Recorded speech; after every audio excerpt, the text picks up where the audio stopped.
hari ini seperti Bapak Ibu sudah ketahui bahwa kita akan mengikuti workshop berjudul Kompetisi Digital Pendidikan di Era New Normal bersama dengan Socrates. Di sini kita kedatangan Pak Poltak yang mungkin 3 minggu lalu juga sudah bersama dengan kita di sini. Pak Poltak adalah salah satu learning develop dari Socrates. Di sini sudah menjadi pendidik lebih dari 10 tahun, khususnya dalam pembelajaran dan juga pembelajaran digital. Nah, sering juga menulis artikel di Kompasiana dan terlibat di banyak komunitas pendidikan. Dan juga Pak Poltak sudah memiliki sertifikasi dari Google serta Microsoft. Keren banget ya Pak Poltak ya. Nah, di sini mungkin sedikit ngebahas tentang Socrates nih, mungkin ada yang belum tahu. Jadi Socrates ini merupakan layanan education service yang sudah berdiri dari tahun 2003, di mana memiliki solusi pendidikan berbasis teknologi informasi berupa program-program yang dapat membantu sekolah yang ingin meningkatkan keunggulan kompetitifnya melalui transformasi digital sekolah. Jadi banyak nih aplikasi-aplikasi juga, ada aplikasi Socrates yang gunanya adalah membantu untuk meningkatkan kurikulum sekolah, pelatihan dan juga pengembangan guru serta infrastruktur sekolah. Dan tanpa berlama-lama lagi, mari kita panggil nih Pak Poltak. Pak Poltak, apa kabar Pak Poltak? Baik. Udah siap Salam nih Pak? Sehat selalu Bapak Ibu guru. Ya, aku staf di sini ya. Oke. Baik, terima kasih Bu Stefani. Bapak Ibu guru, salam sehat selalu. Terima kasih sudah hadir di kelas pengajar belajar hari ini. Ya, saya 3 minggu yang lalu ya, saya juga mengisi di sini dan hari ini saya mengisi lagi. Tentunya karena saya ingin sharing Bapak Ibu, bukan saya lebih tahu dari Bapak Ibu, karena Bapak Ibu juga mungkin lebih hebat dari saya, tapi hanya saya ingin sharing tentang apa yang kami riset, apa yang kami lakukan, terus tentang kompetensi ya, mungkin jadi ada sedikit relasi kompetensi pendidik digital. Jadi kompetensinya apa sih gitu di didik abad 21. Nah, apa yang harus kita persiapkan dan kenapa ini penting untuk para Bapak Ibu guru kuasai. Oke. Mungkin saat ini kita sudah menghadapi sebuah perubahan yang cukup besar, ya. Seperti yang saya katakan di awal, ini adalah satu hal pendidikan yang baru, yang mungkin ini yang baru kita hadapi mungkin sebenarnya 10-15 tahun yang akan datang. Tapi karena situasi dan kondisi saat ini, nah kita harus hadapi. Nah, ini yang kita bahas hari ini. Saya sebenarnya tidak membahas, jadi saya ingin sharing. Nanti kita akan diskusi dengan Bapak Ibu. Seperti yang saya sampaikan tadi, jika ada pertanyaan silahkan disampaikan ketika saya menyampaikan materi saya. Untuk itu saya izin share screen dulu Bapak Ibu. Oke, saya izin share. Oke. Nah, ini judulnya. Nah, Bapak Ibu mungkin yang belum kenal saya. Oke, ini kalau yang 3 minggu yang lalu mungkin udah tahu lah ya. Saya tadi sudah dikenalkan juga. Nama saya Poltak Frisco Butar-Butar. Kalau udah Poltak Butar-Butar udah tahu lah dari mana ya Bapak Ibu ya. Oke, jadi nah saya juga awalnya dari guru Bapak Ibu. Karir saya di BINUS juga dari guru. Terus saya pertama kali juga terjun dalam dunia pendidikan, termasuk jadi guru juga. Oke, itu secara singkat saja. Nah, ini sertifikat saya seperti yang sampaikan, di kontak saya Bapak Ibu. Kalau nanti ada yang mau follow saya atau mau sharing dari saya melalui email, melalui Twitter, Instagram, dan yang lain-lain, silakan nanti kontak dengan saya. Ataupun nanti kita saling bertukar informasi melalui blog saya di Kompasiana, karena saya juga sering menulis terutama untuk masalah-masalah pendidikan. Oke, baik Bapak Ibu. Nah, saya mulai dari sini Bapak Ibu.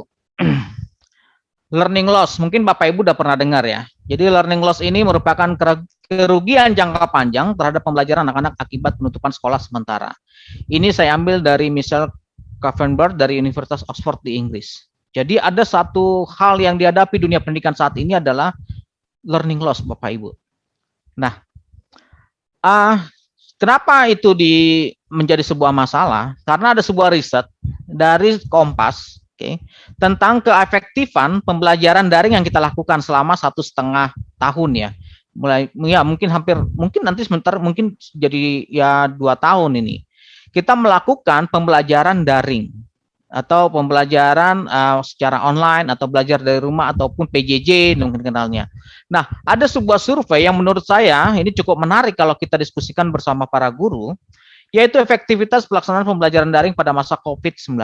Meskipun ini ada beberapa faktor ya yang penyebabnya. Yang di sana dikatakan ternyata ada 60% menjawab dari survei itu membuktikan 60% mengatakan tidak efektif pembelajaran daring pada masa pandemi COVID-19. Yang menjawab efektif itu cuma 24,6%, yang bilang sangat efektif cuma 6,8%. Nah, sisanya tidak tahu, sangat tidak efektif menjawab 7,7%. Oke, jadi efektivitas pelaksanaannya. Kemudian yang sebelah kanannya adalah efektivitas bentuk metode pembelajarannya. Oke, jarak jauh dan sistem kegiatan belajar. Nah, dia katakan di sini kita selama ini kan guru banyak menggunakan Zoom Meet, Google Meet, nah WA, video. Nah, itu katanya itu 53,2% mengatakan bahwa itu tidak efektif. 31,3% mengatakan efektif, 8,5% mengatakan sangat efektif. Kemudian dari modul lembar kerja, bahan ajar, radio, TV dan lain-lain kan, TV juga pemerintah melalui TVRI juga melakukan ini kan, membantu para bapak ibu guru dalam melakukan proses pembelajaran. Ini mengatakan 51,5% bahwa itu tidak efektif. Kemudian ada kombinasi pembelajaran jarak jauh, alat bantu dan atau tatap muka, atau mungkin dikenal dengan hybrid learning. Nah, ini mungkin angkanya lebih baik ya. Itu 57,3% mengatakan itu efektif. Ya, meskipun daerah Jawa Bali atau beberapa daerah yang dilakukan PPKM ini nggak bisa dilaksanakan hybrid learningnya, tapi dikatakan berarti itu 57,3% itu dikatakan itu efektif. Nah, ini mungkin jadi salah satu acuan kenapa pemerintah sebelum ada COVID-19 melonjak itu akan berencana membuka sekolah itu di bulan Juli kemarin itu, karena ada hasil riset ini Bapak Ibu bahwa itu sebenarnya cukup efektif gitu. Meskipun ada beberapa hal yang harus kita persiapkan dibandingkan sebelumnya. Kemudian, nah, yang menjadi tatap muka yang paling efektif. Jadi tatap muka secara penuh itu memang metode yang paling efektif, Bapak Ibu. Meskipun itu sampai saat ini kita belum lakukan. Kita belum tahu sampai kapan situasi seperti ini, sampai kapan kita masih belajar online. Nah, bagaimana dengan pembelajaran jarak jauh yang kita lakukan? Dikatakan di sana, ini juga dari tantangan kita, Bapak Ibu, 44,8% kualitas pendidikan menurun dan tidak merata. Oke, kemudian 32,0% siswa merasa jenuh atau malas. Kemudian 12,4% orang tua merasa stres, ya karena mereka sekarang punya job baru ya, menjadi guru. Ya, satu sisi baiknya orang tua sekarang jadi tahu betapa beratnya menjadi seorang guru sebenarnya. Kemudian 7,4% mengatakan pengeluaran meningkat, ya harus beli kuota, harus beli smartphone baru mungkin atau laptop gadget baru gitu. Dan yang 1,0%-nya lain-lainnya beban pengajar semakin berat, ini 1,4%.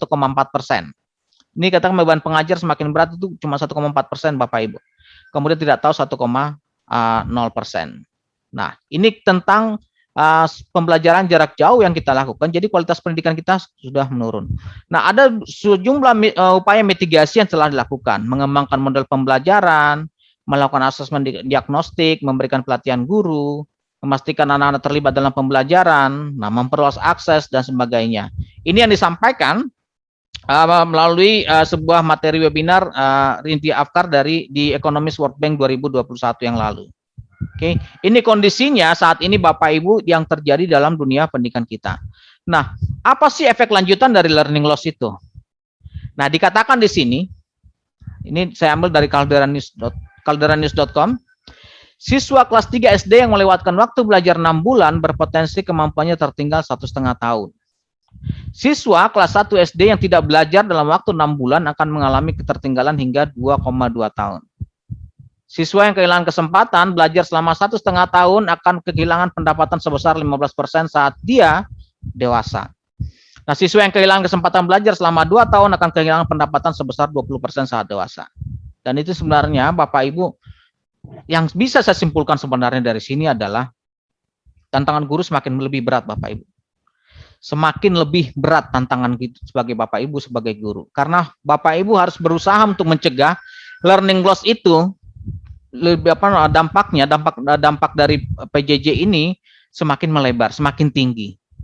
Nah, makanya ya ini Bapak Ibu, saya sangat apresiat Bapak Ibu sekarang ini hadir di sini. Salah satunya adalah bahwa mungkin Bapak Ibu sudah menyadari bahwa tantangan Bapak Ibu semakin berat ke depan. Dan ini butuh satu hal yang baru, satu hal yang Bapak Ibu butuhkan. Nah, ini satu hal yang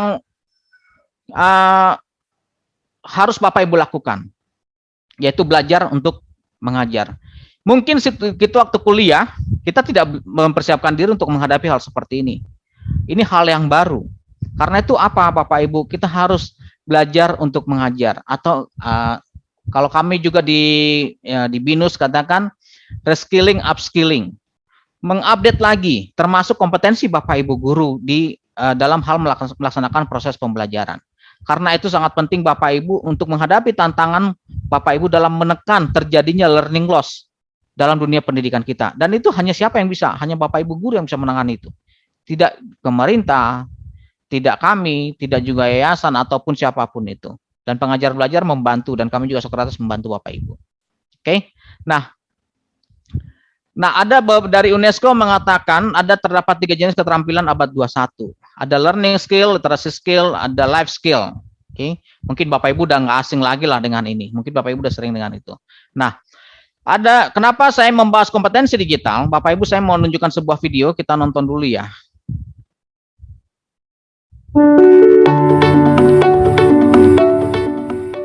Mengapa penting uji publik model kompetensi guru dan kepemimpinan sekolah?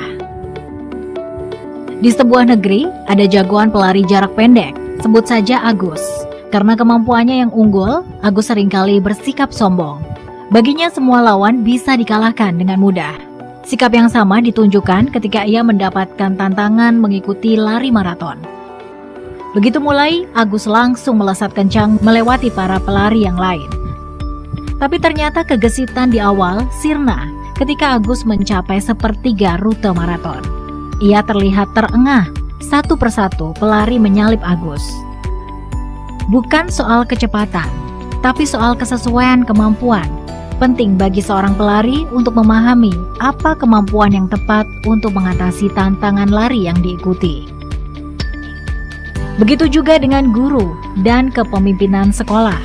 Bukan soal menjadi yang paling pandai atau menjadi yang paling inovatif, tapi soal apa kompetensi yang tepat untuk mengatasi tantangan pembelajaran dan kepemimpinan sekolah masa kini dan masa depan. Berdasarkan hasil riset, tim GTK Kementerian Pendidikan dan Kebudayaan telah mengidentifikasi ada 12 kompetensi yang dibutuhkan untuk mengatasi tantangan pembelajaran. 12 kompetensi yang dibutuhkan untuk mengatasi tantangan kepemimpinan sekolah. Namun bagaimanapun, mereka yang terlibat dalam proses pembelajaran dan kepemimpinan sekolah yang paling memahami tantangan yang dihadapi. Karena itu, kami mengundang semua pihak yang terlibat untuk melakukan uji publik, memberikan penilaian, menentukan apa kompetensi yang penting bagi guru maupun kepemimpinan sekolah. Ayo, terlibat dan bantu Kemdikbud tahu apa kompetensi. Bapak Ibu, itu sebuah video tentang kompetensi. Nah, Bapak Ibu dari GTK tadi menyatakan 12 kompetensi, meskipun mereka belum launching kompetensi apa. Nah, tapi kami dari Sokrates ada satu hal yang kami sampaikan adalah mengenai kompetensi digital. Yang menurut kami itu sangat dibutuhkan oleh tenaga pendidik saat ini, tenaga guru saat ini. Oke, nanti itu dari berbagai sisi itu akan ada kaitannya dengan apa yang Bapak Ibu lakukan di kelasnya Bapak Ibu, terutama dalam menghadapi perubahan dunia saat ini yang semuanya mengarah kepada dunia digital, termasuk di abad 21. Oke, nah saat ini nanti kita akan bahas mengenai kompetensinya. Nanti di sesi kedua nanti kita akan demo sebuah aplikasi yang bisa Bapak Ibu gunakan untuk membuat satu hal yang baru dalam kelasnya Bapak Ibu nanti. Apa nanti aplikasinya? Ya jangan kemana-mana Bapak Ibu. Oke, sekarang kita masuk kompetensi digital. Apa sih kompetensi digital ini? Jadi katakan di sini adalah keterampilan dasar dalam TIK, yaitu penggunaan komputer untuk mengambil data, menilai, menyimpan, memproduksi, mempresentasikan dan bertukar informasi serta berkomunikasi dan berpartisipasi secara kolaboratif melalui jaringan internet. Itu kami ambil dari European Commission. Ini mengenai kompetensi digital. Kenapa kami ambil ini? Karena kami coba searching, kami coba riset lembaga-lembaga yang benar-benar mengkaji lebih dalam tentang sebuah kompetensi warga negaranya. Dan yang paling lengkap itu sebenarnya hanya dari European Commission. Nah, itu dia. Ya. Kemudian ini dari School Education Gateway, dia juga katakan itu adalah salah satu dari 8 kompetensi utama yang mengacu pada penggunaan teknologi digital untuk informasi, literasi digital, komunikasi, dan problem solving, pemecahan masalah. Oke. Nah, kenapa digital kompetensi itu penting, Bapak Ibu? Karena itu akan mengacu atau akan menjadi booster atau akan membuat atau saling terkait dengan keterampilan yang lain seperti yang dibuat oleh UNESCO tadi. Itu akan bisa saling terkait dengan computer science, library studies, literacy studies, media studies, dan yang lain-lainnya. Jadi itu akan saling terkait satu sama lainnya. Nah, di Komisi Eropa sendiri dia katakan begini, ada 21 kompetensi yang harus dikuasai oleh setiap warga negaranya. Nah, itu dibagi dalam 5 area. Itu ada information and data literacy, ada communication and collaboration, ada digital content creation, ada safety, ada problem solving. Ada 21 kompetensi. Nah, di kita ini belum ada. Jadi Bapak Ibu wajar kalau saat ini kita banyak sekali menghadapi permasalahan mengenai digital literacy. Karena kenapa? Karena kita belum memiliki kompetensi digital. Warga negara kita belum memiliki kompetensi digital. Oke. Nah, nanti contohnya seperti apa saya akan coba sampaikan Bapak Ibu. Informasi dan literasi data itu seperti apa sih? Kemudian itu dari browsing, searching. Nah, ini evaluating data, informasi. Jadi bagaimana dia menganalisis data? Ini juga perlu Bapak Ibu, misal apalagi kita sebagai guru juga. Apakah semua data di internet itu bisa kita ambil? Apakah semua foto bisa kita ambil dengan tanpa seizin yang punya dan segala macamnya? Oke, ini juga kami di BINUS saat ini semua guru, dosen saat ini sebisa mungkin tidak boleh mengambil gambar dari Google. Nah, kenapa? Karena itu berkaitan dengan beberapa hal, terutama hak cipta, copyright, dan segala macamnya. Kemudian ada communication and collaboration. Itu terkait dengan apa saja? Interacting, sharing, engaging, collaborating. Nah, netiquette, nah ini yang saya garis bawahi Bapak Ibu adalah etika berinternet. Nah, ini warga negara harus menguasai itu sebenarnya. Oke. Nah, kemudian ada pembuatan konten digital juga. Saat ini saya sangat mengapresiasi generasi-generasi muda kita saat ini sangat kreatif dalam pembuatan konten digital. Tapi Bapak Ibu saking kreatifnya ada beberapa hal yang mereka tidak perhatikan. Oke. Ada misalkan dari copyright-nya, kemudian dari lisensinya, kemudian juga dari safety-nya. Nah, misalkan seperti ini Bapak Ibu. Kemarin lihat kan ada berita seperti ini ya. Jadi demi sebuah konten, dan dia sampai menantang maut lah. Kalau saya bilang menantang maut gitu. Nah, sebenarnya itu tidak perlu terjadi karena sebenarnya ada aturannya, ada hal-hal yang harus mereka pahami ketika membuat sebuah konten digital. Dan harapannya itu tidak tidak lagi terjadi hal seperti itu. Oke. Nah, kemudian ini juga termasuk berkaitan dengan keamanan. Termasuk keamanan dari gadget yang kita miliki, kemudian protecting personal data. Nah, Bapak Ibu juga, ini saya juga agak miris ya. Beberapa kali saya lihat juga orang habis vaksin itu sertifikat vaksinnya diupload di medsosnya. Padahal di situ ada beberapa data yang bersifat rahasia sebenarnya. NIK itu tidak semua orang boleh tahu sebenarnya. Nomor induk kependudukan yang di KTP itu sebenarnya nggak boleh tahu gitu. Nomor vaksinnya juga sebenarnya banyak orang yang tidak perlu tahu gitu. Dan ternyata terbukti ya Bapak Ibu ya, sekarang juga sudah banyak sertifikat vaksin yang palsu atau yang tidak akurat. Oke, itu juga satu hal yang selama ini mungkin negara kita tidak memperhatikannya. Kemudian protecting the environment dan segala macamnya. Oke. Kemudian problem solving. Nah, ini dari termasuk solving technical problem, identifying needs, nah, identifying digital competence gaps dan segala macamnya. Nah, ini bagaimana kita mau Bapak Ibu untuk melakukan sebuah pemecahan masalah dengan melibatkan teknologi. Jadi untuk menggunakan digital untuk berinovasi dalam proses dan produknya. untuk tetap update dengan evolusi digital. Apalagi dalam dunia pendidikan Bapak Ibu itu perkembangan teknologi sangat cepat Bapak Ibu. Nanti salah satunya akan saya demokan, akan kita lakukan bersama. Oke. Nah, sebelumnya saya mau lihat dulu menunjukkan sebuah video yang cukup menarik buat saya. My name is Sophia. I love coming to Barcelona. Hope you could tell I am a robot by the wires coming out of my body. In 2016, Sophia the robot was unveiled and went viral. Now the company behind her has a new vision: to mass produce thousands of robots by the end of 2021. I am an artificial intelligence. You might like to become an artificial intelligence. Hong Kong-based Hanson Robotics says 4 models, including Sophia, will start rolling out of factories by the first half of 2021. The company's founder and CEO, David Hanson. We are just now mass producing Sophia. This is Sophia number 24, and many of my previous robots were hand built.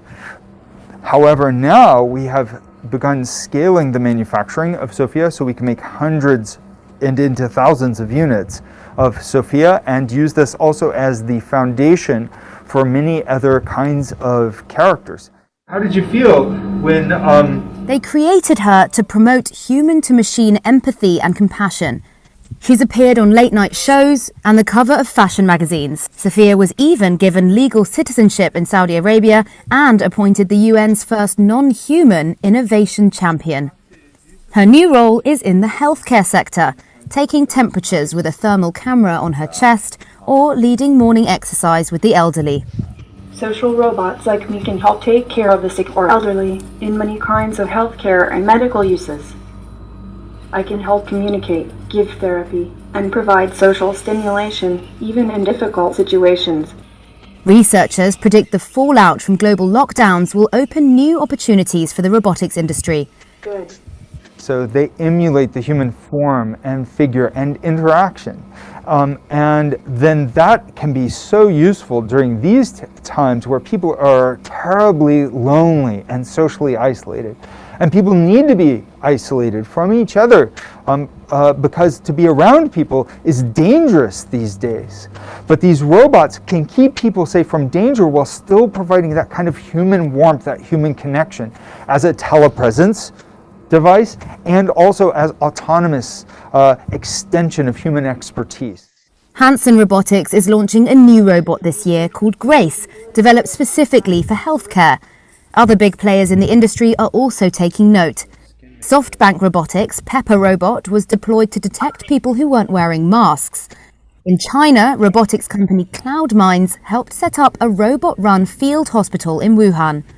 Worldwide sales of professional service robots had already jumped 32% to $12.2 billion between 2018 and 2019, according to the International Federation of Robotics.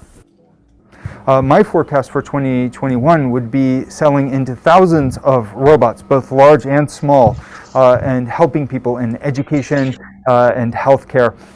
And really hopefully touching the hearts of people to inspire them for a future where machines might become our friends, our true friends. They might become alive, and I think that relationship becomes really important. 2021, I think, is the beginning of a very positive future. High five. I want to make a difference in the world by teaching people about new technologies. I am hoping that through my work, kindness and tolerance will win out over ignorance and impatience. Bapak Ibu, itu Sophia, Bapak Ibu mungkin udah tahu. Nah, sekarang daripada saya ngomong terus, saya mau minta pendapatnya Bapak Ibu. Pertanyaannya simpel Bapak Ibu. Apakah mungkin seorang robot Sophia menggantikan seorang guru? Silakan jawab di chatnya Bapak Ibu.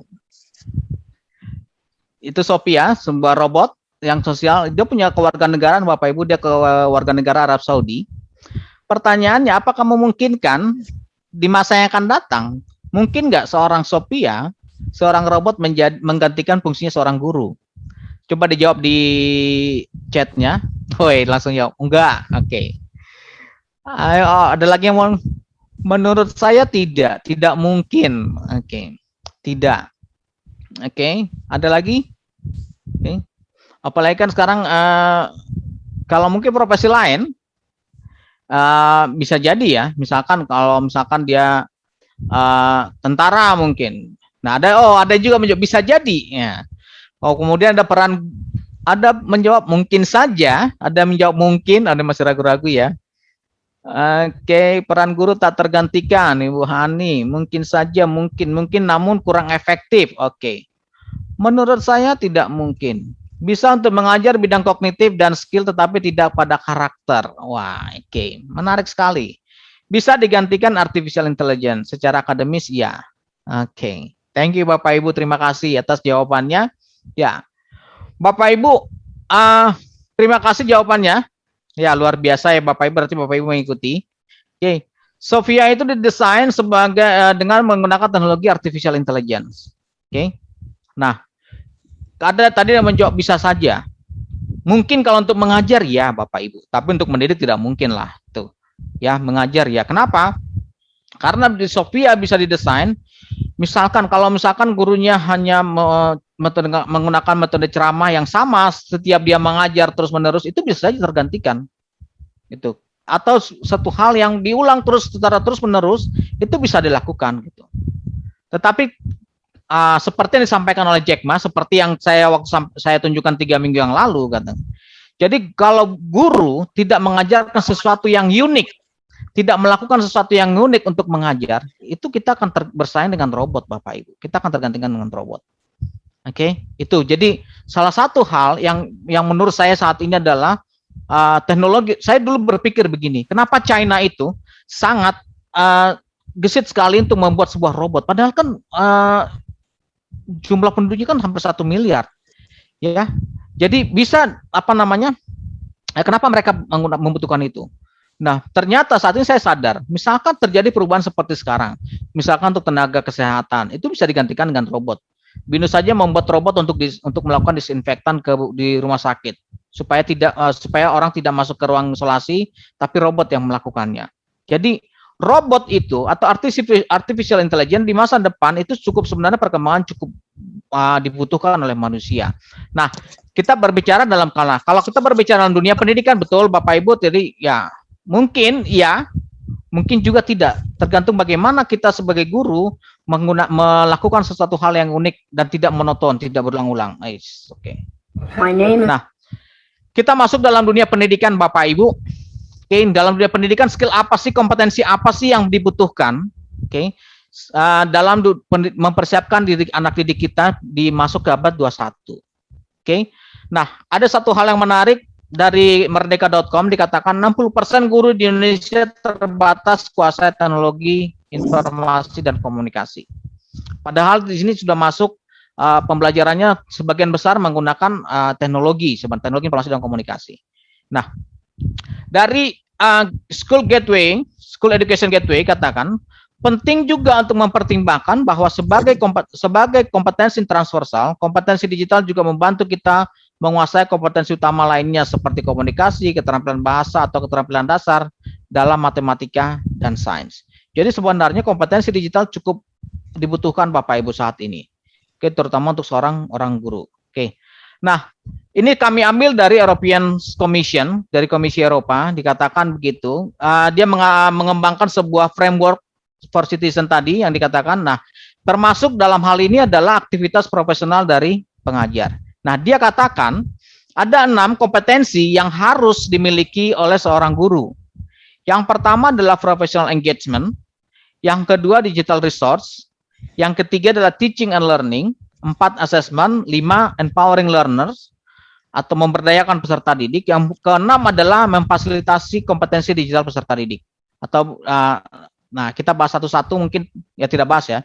Nah, keterlibatan profesional Bapak Ibu. Jadi ini juga dikatakan di sini bahwa sebenarnya teknologi itu tidak hanya diperlukan untuk pengajaran atau penilaian segala macam, tapi juga untuk berinteraksi secara profesional dengan guru lain. Termasuk dalam hal ini adalah berkolaborasi dan juga komunikasi dengan orang tua. Nah, cangkupannya apa saja?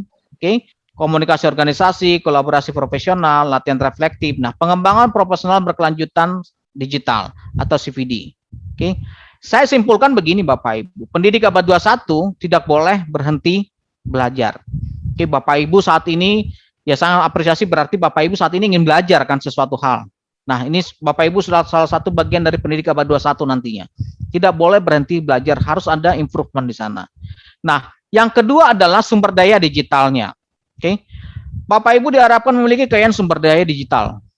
Untuk menggunakan untuk melakukan, untuk mengajar, dalam membuka diri untuk keberagaman teknologi saat ini. Nah, apa saja itu? Misalkan memilih sumber daya digital. Bapak Ibu saat ini banyak sekali sumber daya digital yang ada. Ya, saya saat ini saya lihat sudah hampir ada 300 aplikasi yang saya sudah coba riset untuk seorang guru. Membuat dan memodifikasi sumber daya digital. Saya waktu mengajar juga melakukan hal ini Bapak Ibu.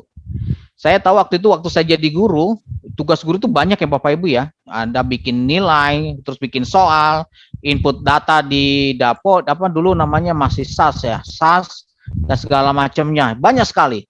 Nah, waktu saya berpikir kalau saya hanya mengandalkan diri saya tanpa melibatkan teknologi, saya akan kelabakan. Dan akhirnya Bapak Ibu saya memodifikasi beberapa teknologi untuk membantu pelajaran saya. Mengelola, melindungi, dan berbagai sumber daya digital. Termasuk juga dalam hal ini adalah bagaimana kita memanage teknologi digital untuk digunakan dalam proses pembelajaran. Nah, satu hal juga yang perlu kami sampaikan di situ adalah digitalisasi tanpa sentuhan adalah hal yang sia-sia. Bapak Ibu, high tech, high touch.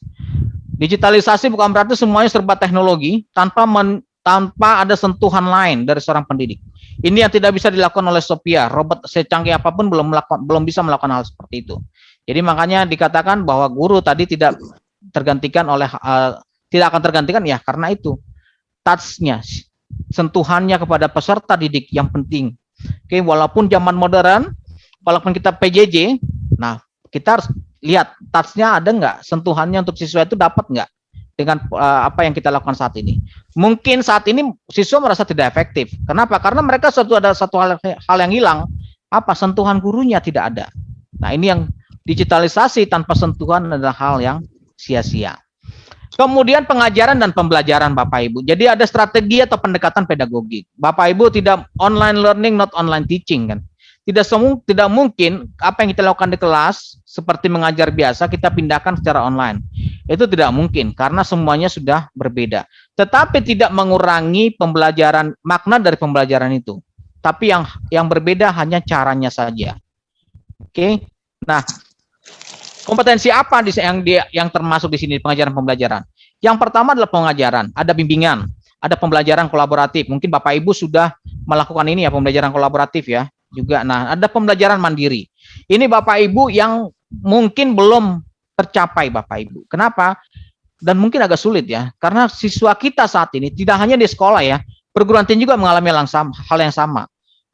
Peserta didik kita masih merasakan bahwa belajar itu sebuah kewajiban, bukan sebuah kebutuhan. Nah ini yang kita rubah sebenarnya Bapak Ibu. Bagaimana kita membuat peserta didik itu merasa bahwa belajar itu untuk mempersiapkan diri dia di masa depannya. Dia butuh belajar untuk mempersiapkan diri di masa depannya. Bukan semata-mata untuk kewajiban dia sebenarnya.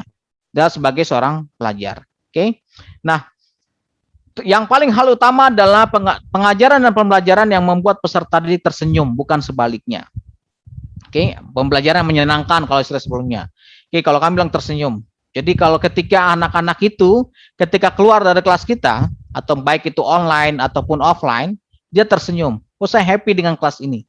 Saya ingin belajar lagi deh. Saya ingin lebih senang lagi nih belajar dengan cara seperti ini. Membuat dia tersenyum. Bukan sebaliknya ya. Aduh, kelasnya membosankan nih, tugasnya banyak banget dan segala macamnya. Tapi itu kompetensi yang kita miliki adalah bagaimana membuat proses pembelajarannya membuat dia tersenyum, membuat dia happy dan bukan sebaliknya. Oke. Nah, kemudian di area keempat dalam hal penilaian. Bapak Ibu tentunya kita harus membuat strategi penilaian baru. Karena begini, banyak sekali guru yang beberapa kali saya webinar terus ketemu dengan beberapa guru dikatakan, bagaimana saya bisa memastikan bahwa nilai itu murni sih dari anak-anak ini, sedangkan mereka ngerjainnya di rumah. Di rumah mereka mengerjakannya dengan memegang teknologi yang luar biasa. Oke, kita kasih soal, mereka dalam sekejap bisa mencari, mendapatkan jawabannya dengan Brandly, dengan Google dan segala macamnya. Nah, kita rubah strategi penilaiannya. Dengan apa? Banyak sekali Bapak Ibu yang kita bisa lakukan, seperti portofolio dan segala macamnya, atau dengan PBL dan segala macamnya. Kemudian menganalisis bukti. Ya, ketika kita memberikan nilai, tentu harus ada buktinya di sana. Buktinya seperti apa? Tidak apakah hanya dengan jawaban dia dalam bentuk pilihan ganda? Enggak juga Bapak Ibu. Ada beberapa hal yang bisa kita manfaatkan. Kemudian feedback dan planning Bapak Ibu. Oke, itu sangat penting. Jadi feedback itu adalah sebuah value dari seorang guru. Sekali lagi saya katakan itu tidak boleh kita lupakan. Feedback itu sangat penting Bapak Ibu. Oke, itu merupakan value dari seorang guru yang tidak bisa dilakukan oleh seorang robot secanggih apapun. Oke. Jadi teknologi mempermudah pendidik dalam melaksanakan proses penilaian termasuk memberikan feedback. Jadi Bapak Ibu kalau kompetensi digital itu juga mempermudah kita ya, bukan membebani kita sebagai pendidik. Kemudian memberdayakan peserta didik Bapak Ibu. Nah, ini juga mungkin belum populer dengan kita Bapak Ibu. Oke, jadi kita harus memiliki kompetensi bagaimana kita memberdayakan peserta didik kita, memfasilitasi keterlibatan mereka dalam proses pembelajaran. Atau saya bisa katakan di sini, oke, peserta didik bukan lagi konsumen tapi sebagai produsen ilmu. Ini kalau saya katakan mungkin bingung, gimana caranya para peserta didik kita menjadi produsen ilmu gitu. Nah, ini Bapak Ibu yang perlu kita rubah mindsetnya. Oke. Kalau selama ini mereka hanya kita kasih ilmu. Nah, sudah saatnya sekarang kita minta menjadi seorang produsen, bukan hanya sebagai konsumennya. Kenapa Bapak Ibu? Kalau mereka untuk mencari ilmu saja, mencari informasi saja, itu sudah sangat mudah mereka dapatkan. Mereka tinggal buka smartphone-nya, itu mereka udah bisa cari informasi apapun. Mereka mau belajar apapun bisa. Oke. Belajar apapun sekarang di internet itu ada kan. Ya pastinya apa yang kita ajar di kelas pasti ada di internet. Coba aja Bapak Ibu dikasih soal satu, itu pasti akan muncul di Brandly. Ya, soalnya sepertinya pasti ada muncul di Brandly.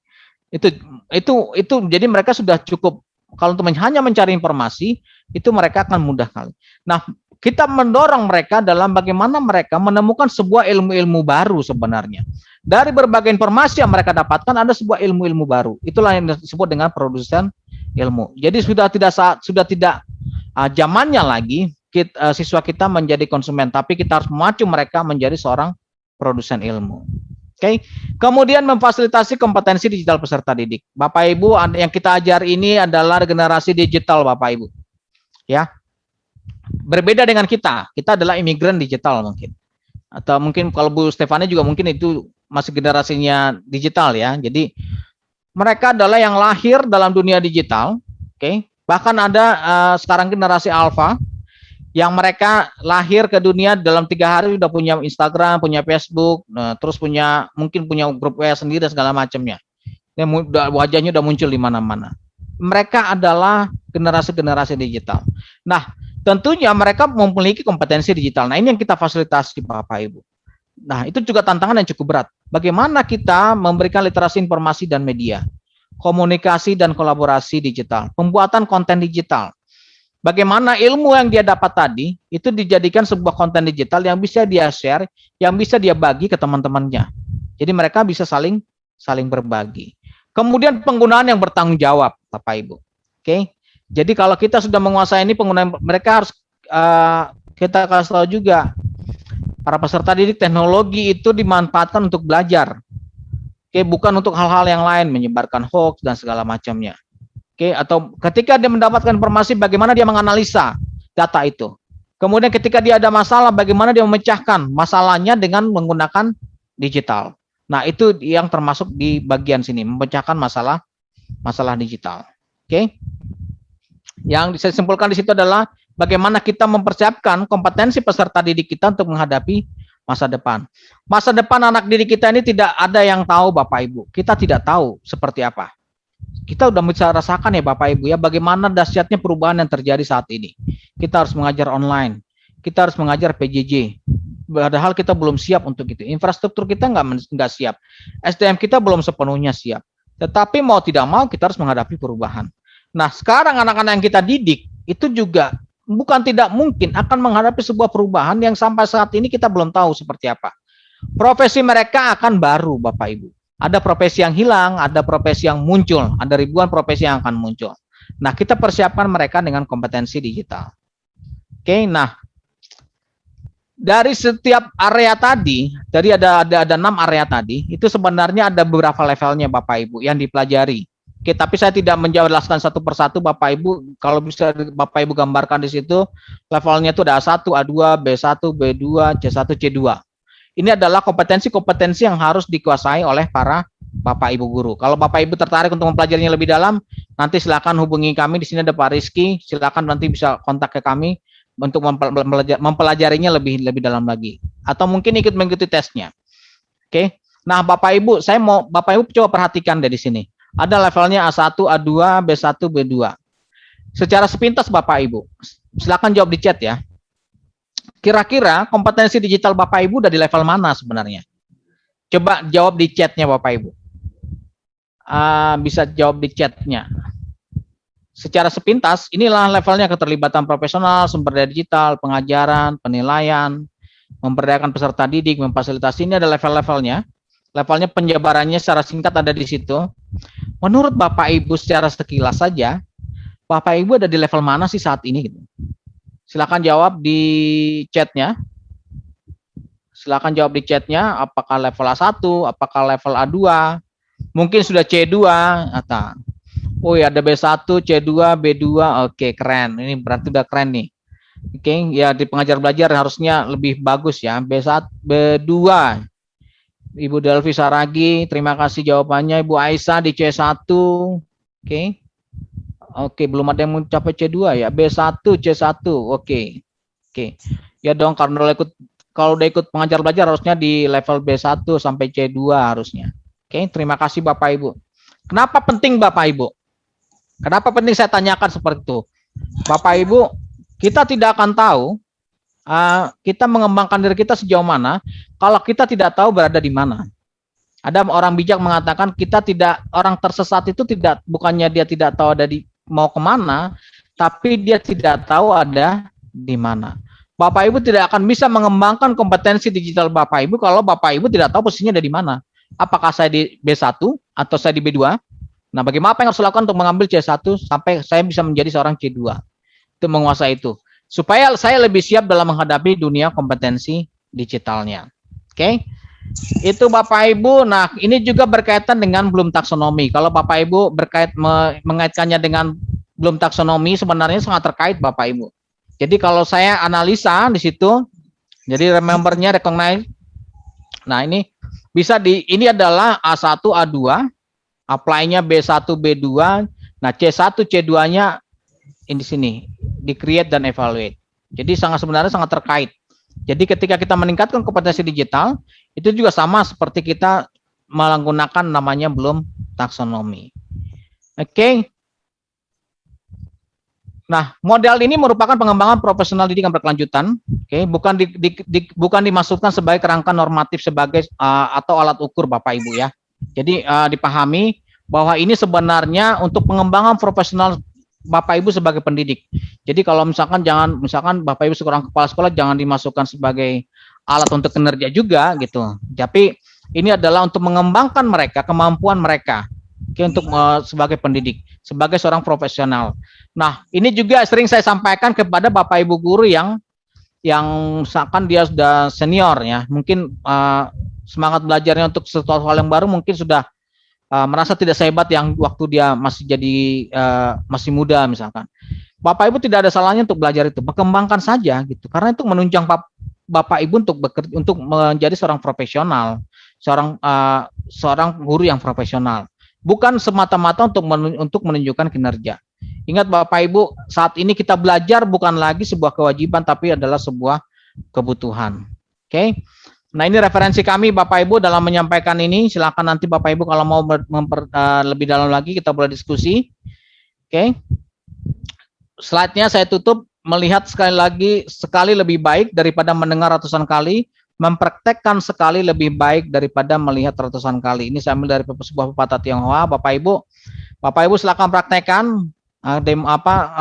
kompetensi yang Bapak Ibu gunakan. Nah, kalau misalkan masih ada yang perlu dikembangkan, terus belajar, pengajar belajar siap membantu Bapak Ibu. Nah, setelah ini sebelum saya masuk ke demo aplikasinya, Mungkin Bu Stefani ada mau buka sesi pertanyaan dulu sebelum kita masuk ke sesi demo aplikasinya. Silakan Bu Stefani. Oke. Ya, makasih Pak Poltak. Mungkin dari Bapak Ibu Guru sampai saat ini ada pertanyaan yang ingin ditanyakan sebelum kita masuk ke dalam sesi kedua untuk praktek materi ya Pak? Ya, boleh ya, kita akan mendemokan atau mempraktekkan sebuah aplikasi. Mungkin Bapak Ibu mungkin juga udah banyak yang tahu, tapi mungkin ada satu hal yang baru nanti. Oke, silakan kalau Bapak Ibu ada yang mau bertanya. Kebetulan sih kalau di sini sampai saat ini belum ada pertanyaan, Pak. Baik, oke, baik. Oke, kalau tidak ada, Bapak Ibu, kita akan masuk sesi selanjutnya. Oke, kita hari ini akan belajar sebuah aplikasi. Mungkin Bapak Ibu sudah tahu juga, mungkin sudah pernah menggunakan juga. Namanya Tingling. Oke, nanti silakan Bapak Ibu masuk. Mungkin nanti bisa di-share chatnya ya. Saya share ya Pak. Linknya mungkin di-share dulu di chat. Oke, saya lupa, saya share screen dulu sebentar ya. Oke. Namanya Tingling Bapak Ibu. Bukan Tengleng ya, Tingling. Tingling, apa sih Tingling itu? Saya coba di sini.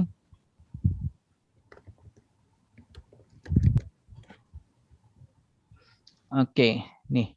Kelihatan ya Bu Stef ya? Iya Pak, jelas. Oke. Nah, ini. Oke, Bapak Ibu, ini adalah Tingling. Oke. Sebenarnya Bapak Ibu sudah bisa masuk. Coba Bapak Ibu yang udah bisa masuk, coba kasih jempolnya. Saya harus memastikan Bapak Ibu udah bisa masuk.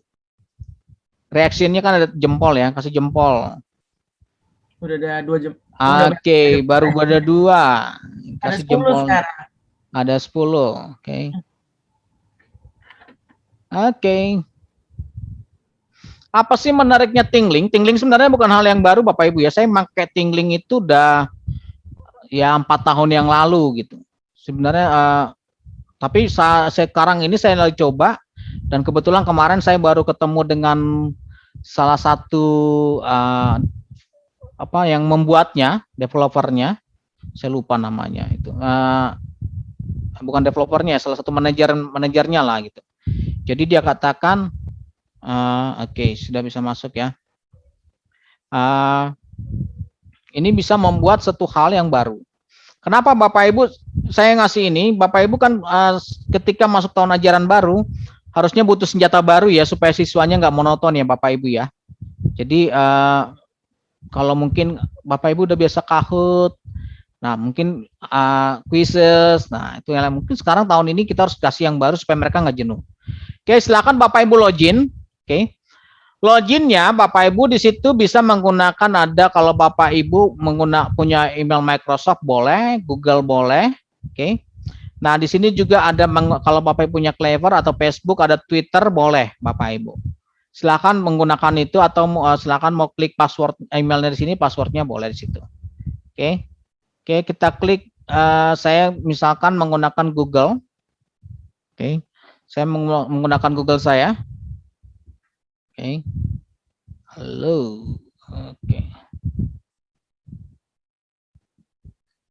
Oke, Bapak Ibu sudah masuk? Sudah masuk ke Tingling. Nah, ini adalah tampilan awal dari Tinglingnya.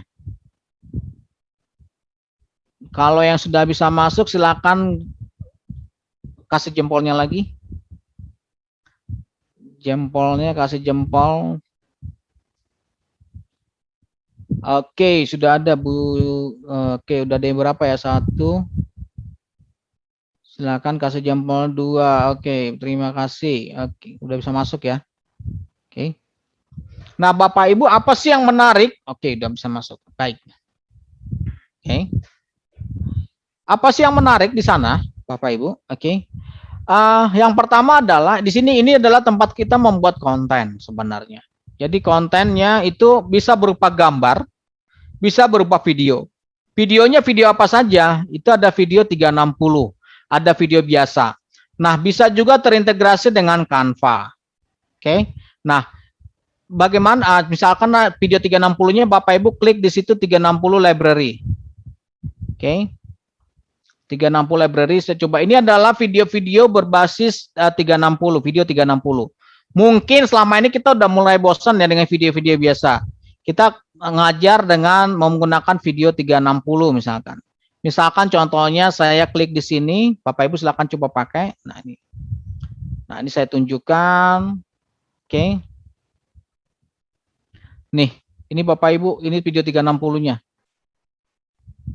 Oke, seperti itu. Ini kalau misalkan guru geografi ingin atau guru IPS ya, atau yang biasa menggunakan peta, ini bisa 360, bisa menggunakan peta ini, 360 ini. Oke. Ini bisa kita putar-putar sebenarnya. Oke. Nah, ada beberapa di situ yang Bapak Ibu silakan pakai.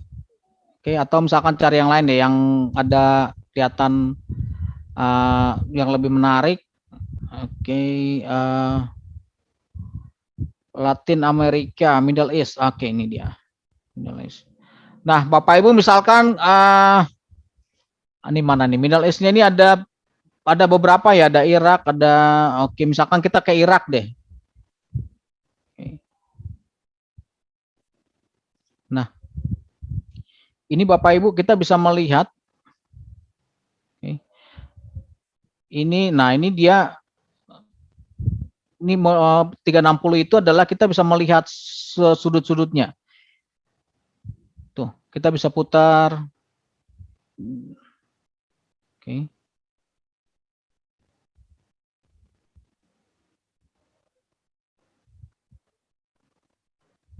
Oke. Nah, ini contohnya 360, tapi ini memang belum dikasih keterangan ya. Jadi kalau misalkan kita belum tahu nih ini apa sih. Nah, Bapak Ibu ini nama bangunannya apa, misalkan ini belum ada penjelasannya. Nah, Bapak Ibu juga bisa Bapak Ibu lihat di situ di bawahnya itu ada semacam kacamata ya. Itu namanya kacamata virtual reality. Nah, kacamata virtual reality kalau Bapak Ibu punya kacamata virtual reality ini bisa melihatnya dengan ini. Oke. Silakan Bapak Ibu coba nanti kalau misalkan menggunakan ini nggak usah. Karena saya tidak punya, saya tidak demokan. Oke. Nah, itu salah satu video 360 yang ada di Tingling. Misalkan Bapak Ibu banyak sekali Bapak Ibu yang bisa kita pakai di library. Kemudian kalau science atau tempat-tempat tertentu, nah UNESCO Heritage. Oke. Nah, tuh banyak sekali Bapak Ibu. Nah, kalau Bapak Ibu ingin bawa anak-anaknya jalan-jalan supaya nggak bosan ketika belajar, bisa ke sini. Bisa ke UNESCO Heritage ini. Misalkan saya bawa kemana ya? Oke, ini Rock Sites. Ini ke Turki. Rock Site of Kapodika, Turki.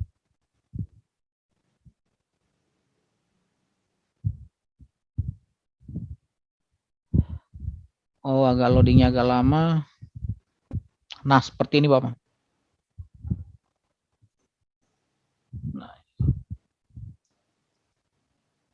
Nih. Ini rock sites di Kapodika, Turki. Kita bisa lihat. Oke ya. Nah. Oke. Nah, kalau video ini kan sebenarnya tidak ada penjelasannya ya Bapak Ibu, belum ada penjelasannya. Nah, di Tingling ini bisa kita buat penjelasannya. Contohnya kita bisa, nah ini saya klik di sini ada My Content. Ini yang konten-konten yang pernah saya buat Bapak Ibu. Oke. Ini yang pernah saya buat. Nah, Bapak Ibu lihat di situ ada create, sebelah kanan ada create. Nah, kelihatan ya Bu Steph ya? Yes Pak, kelihatan. Tinglingnya, oke. Yes.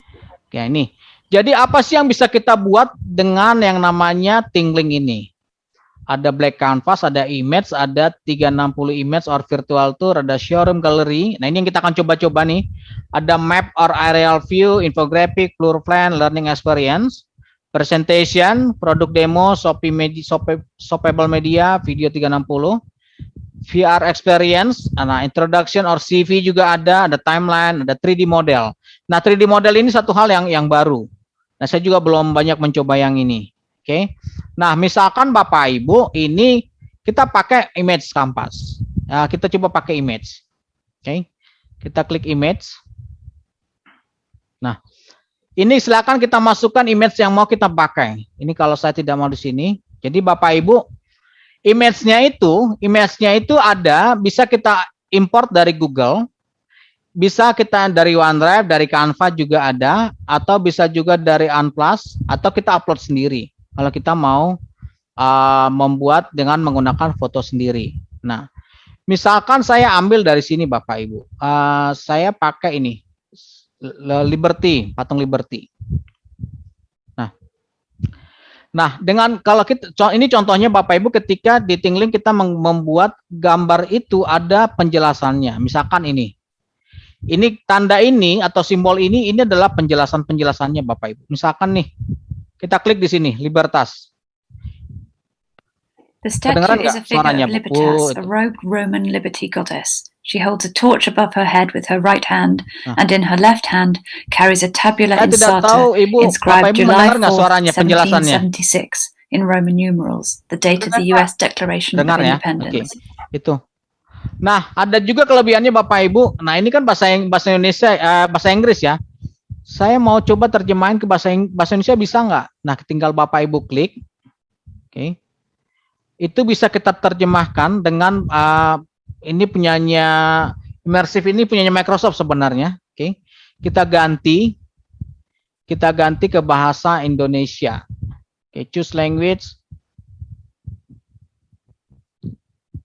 Ganti dengan bahasa Indonesia. Ini oke, ini dia. Oke.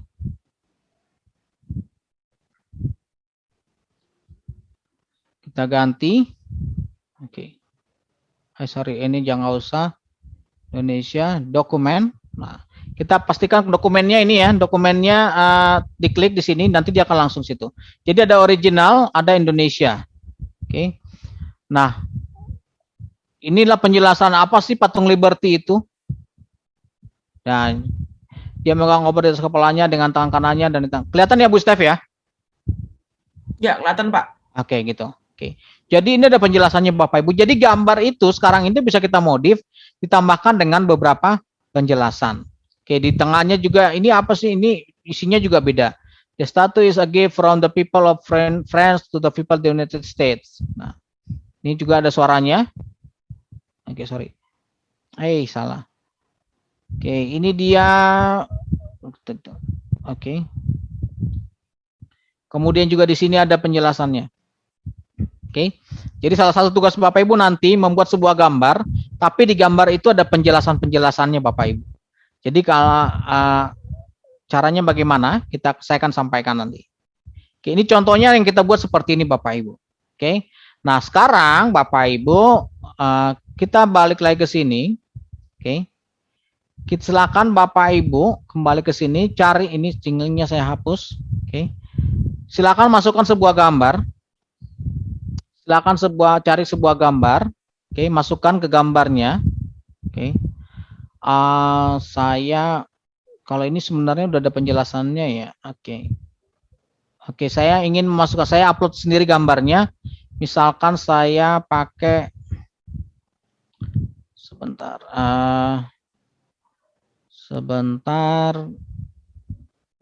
Saya cari gambarnya di saya misalkan. Oke. Bapak Ibu bisa upload sendiri gambarnya. Oke.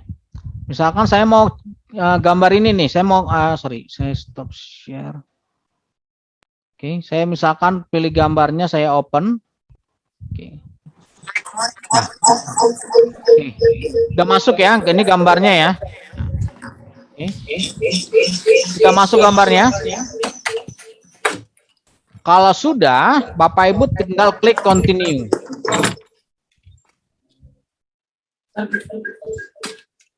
Oke. Oke, gambarnya silakan. Nah, ini udah masuk konten. Nah, sekarang kita tinggal tambahkan penjelasannya. Kita buka gambarnya. Oke. Nah, Bapak Ibu, ketik ini gambarnya udah masuk ya. Udah masuk, udah ada gambarnya nih. Nah, ini bisa kita edit. Gambar ini kita bisa edit sehingga ada muncul penjelasan-penjelasannya. Oke, kita klik edit.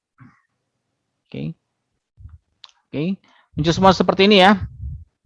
Oke, kalau ada tertinggal silakan Bapak Ibu resend atau minta dikasih tahu di chat. Nah, ini adalah proses daur ulang kupu-kupu, misalkan seperti itu. Nah, kita tambahkan, klik di situ ada add text. Oke. Nah, Bapak Ibu di situ ada add text media. Oke. Ini adalah berisikan kontennya. Oke. Misalkan judulnya apa? Misalkan ini adalah saya kasih judul gambarnya adalah proses. Ini contoh ya Bapak Ibu ya. Di situ juga sebenarnya udah ada proses daur hidup kupu-kupu. Oke. Nah, lihat di situ langsung ada muncul immersive reader-nya. Jadi kalau nanti tuh orang mau misalkan guru mau dibaca dalam bahasa Inggris, anak-anak bisa. Jadi anak-anaknya mungkin pintar bahasa Inggris, dia akan baca dalam bahasa Inggris bisa. Oke. Kemudian enter. Nah, description-nya boleh diisi, boleh tidak. Oke. Oke. Description-nya ini adalah materi ajar. Misalkan kelas berapa nih ya? Kelas 10, misalkan kelas 7 misalkan. Kelas 7. Oke.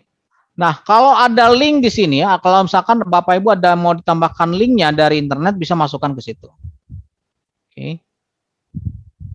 Oke, kemudian kita klik done. Oke. Nah, Bapak Ibu, kalau Bapak Ibu perhatikan, kalau sudah melakukan klik, dilihat di sini ada tanda seperti ini ya, ada namanya icon. Nah, klik di sini icon. Nah, dia akan masuk ke sini Bapak Ibu. Kita close, kita klik icon, dia akan ini. Nah, sekarang kita akan tambahkan lagi ikonnya. Misalkan add text, Bapak Ibu lihat di situ ada text label. Oke. Klik text add label. Oke. Nah, di situ ada change icon. Oke. Klik di situ ada icon. Nah, itu ada beberapa icon yang bisa Bapak Ibu gunakan. Silakan Bapak Ibu gunakan. Misalkan saya mau menambahkan ikonnya apa ya?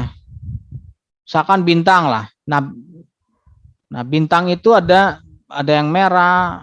Oke. Oke. Atau saya kayak ini deh, pakai ini bintangnya. Oke. Oke. Dan done. Oh, sorry. Text label.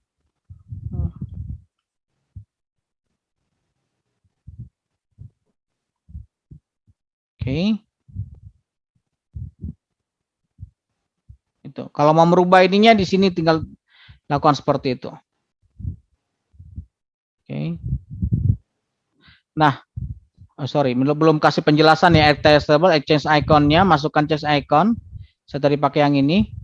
Oke, nah tambahkan keterangannya di situ. Nah, kalau icon ini keterangannya apa? Misalkan penjelasan mengenai gambar. Nah, itu bisa tambahkan teksnya di situ Bapak Ibu. Gambar mengenai proses daur hidup kupu-kupu. Oke. Kemudian done. Nah, di situ. Ketika diklik di sini, sudah muncul di situ. Oke. Bisa kita tambahkan lagi misalkan add contents from website. Nah, ini Bapak Ibu misalkan tambahkan penjelasannya. Penjelasannya di sini misalkan berkaitan dengan sebuah penjelasan dari link dari sebuah website. Misalkan kasih ikonnya image atau sini ikonnya. Atau misalkan ada Instagram juga, ada Pinterest, semuanya ada di sini. Oke, ataupun nanti bisa dalam bentuk video. Nah, ini dia masukkan ke sini. Oke, ikonnya. Nah, misalkan saya coba cari sebuah website mengenai kupu-kupu. Daur ulang kupu-kupu.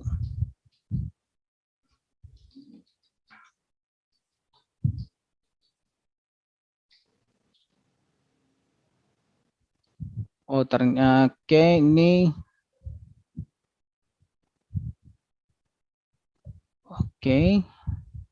Misalkan saya mau melingkan dengan materi gambar ini dengan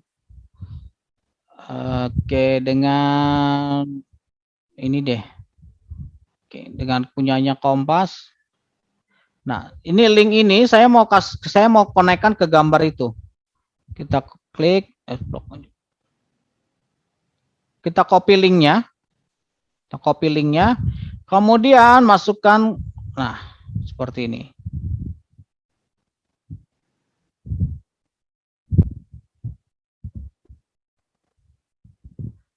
Oke, kalau sudah kita klik done.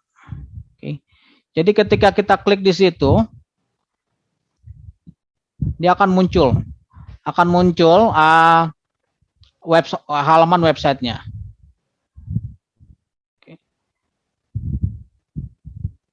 Kemudian juga kalau misalkan ada add content from website, nah ada creator. Nah, creator ini Bapak Ibu, ini kalau kita misalkan bikin semacam soal ringan. Oke, misalkan bintang apa ya? Atau cari gini. Nah, kita misalkan ingin memberikan sebuah pertanyaan singkat di situ ya. Misalkan select skinnya ini nggak usah, ini bisa kita ambil gambar ini. Oke, kita pilih select skinnya dulu. Misalkan daur ulang kupu-kupu. Oke. Masukkan question, pertanyaan. Oke.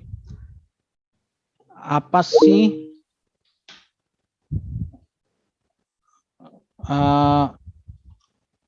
yang dimaksud? Apa yang dimaksud? Dimaksud dengan daur ulang.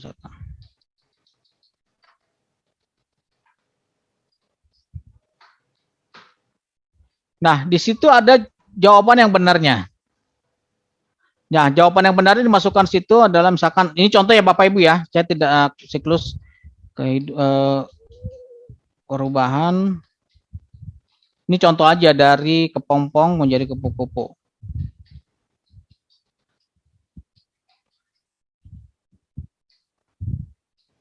Oke.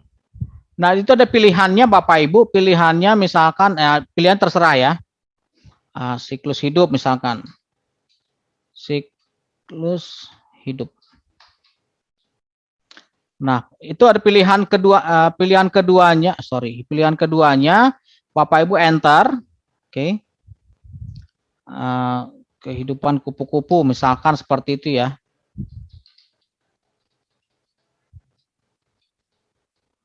Nah, jawaban yang benarnya itu kita copy saja. Ini dari sini supaya sama ya. Jadi tidak perlu ngetik ulang. Ini jawaban yang benarnya. Sana sini. Kupu-kupu. Sorry. Oke. Nah, jadi ada satu lagi misalkan tentang kupu-kupu. Jadi dalam gambar itu bisa kita masukkan juga sebuah pertanyaan sebenarnya yang bisa kita gunakan. Oke, kemudian saya klik done. Seperti itu. Nah, kalau Bapak Ibu sekiranya sudah selesai mengeditnya, tambah saya klik saja done di sini. Oke. Silakan Bapak Ibu coba lihat hasilnya. Oke. Klik di situ. Nah, Oh, sorry, ini ya saya salah. Tadi menghapus ini ya. Jadi yang muncul hanya itu. Jadi sebenarnya nanti di sini ada ikon-ikonnya, ada 3 harusnya ikonnya yang muncul sini. Tadi kan kita udah masukkan 3 ya. Ada 3 ikon yang muncul. Ini yang tadi saya lupa itu di add dulu. Oke. Saya edit lagi ya. Add text media. Oke.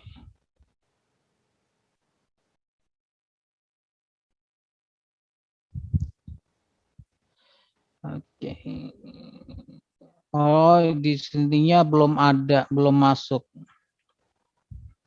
Oke. Jadi kalau yang benarnya itu ada 3. Tadi kan kita masukkan ada 3 icon ya. Jadi harus 3-3-nya harus ada, Bapak Ibu. Oke, description. Nah, ini tadi saya masukkan Ctrl C. Oke. Dan itu. Oke. Nah, oh dia nggak mau juga. Bapak Ibu yang berhasil di sininya ada 3, harusnya ada 3 icon. Kenapa saya tidak ada muncul ya? Oke. Oh sorry dan ada yang berhasil? Kalau ada yang berhasil silakan angkat jempolnya.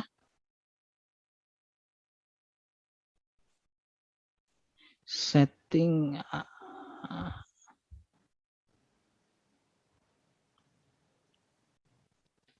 Add text media, ada add text label. Oke. Kemudian tadi ada, harusnya ada tadi ada website. Add text, nah ada content from website. Nah ini dia.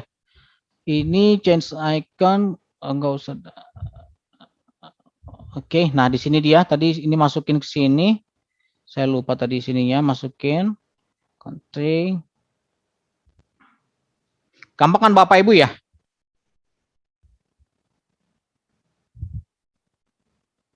Tuh.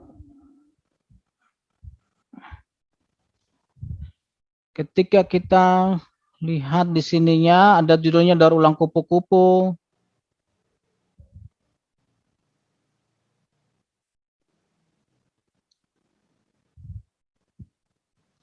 Kalau mau mengedit lagi, silakan Bapak Ibu klik editnya di sini, pensilnya.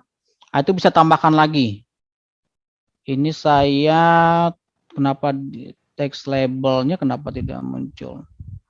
Add text.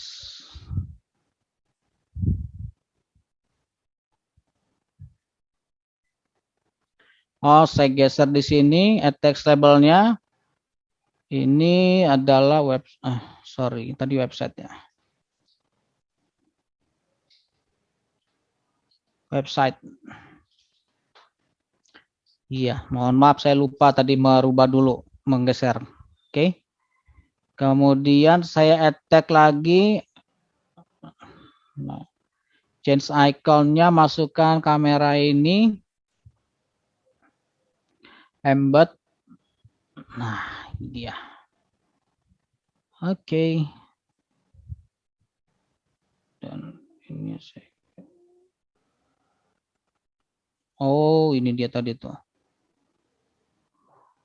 Nah, tuh Bapak Ibu. Sorry, tadi saya lupa menggeser icon-iconnya. Jadi sini ada beberapa icon tuh yang muncul.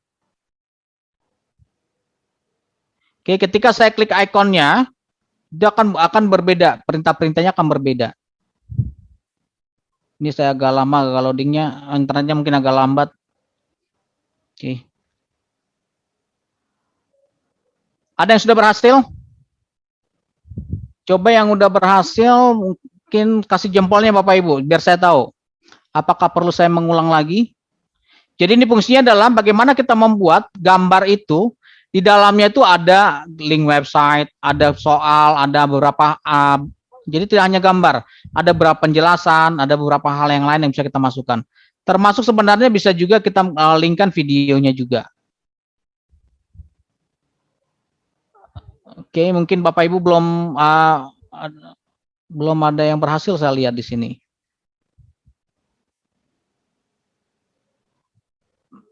Oke.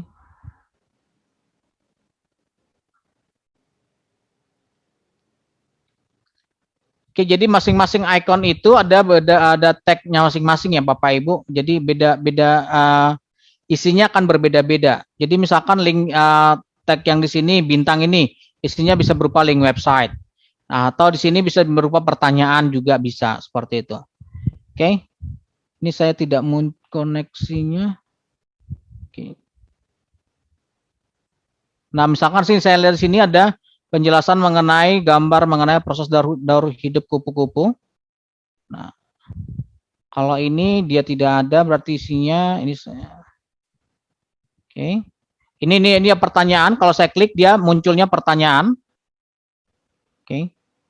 Oke. Jadi itu gambar itu akan jauh lebih interaktif. Ini tentang siklus kupu-kupunya. Oke, kemudian kini link websitenya diklik. Oh, dia tidak masuk. Kita di website.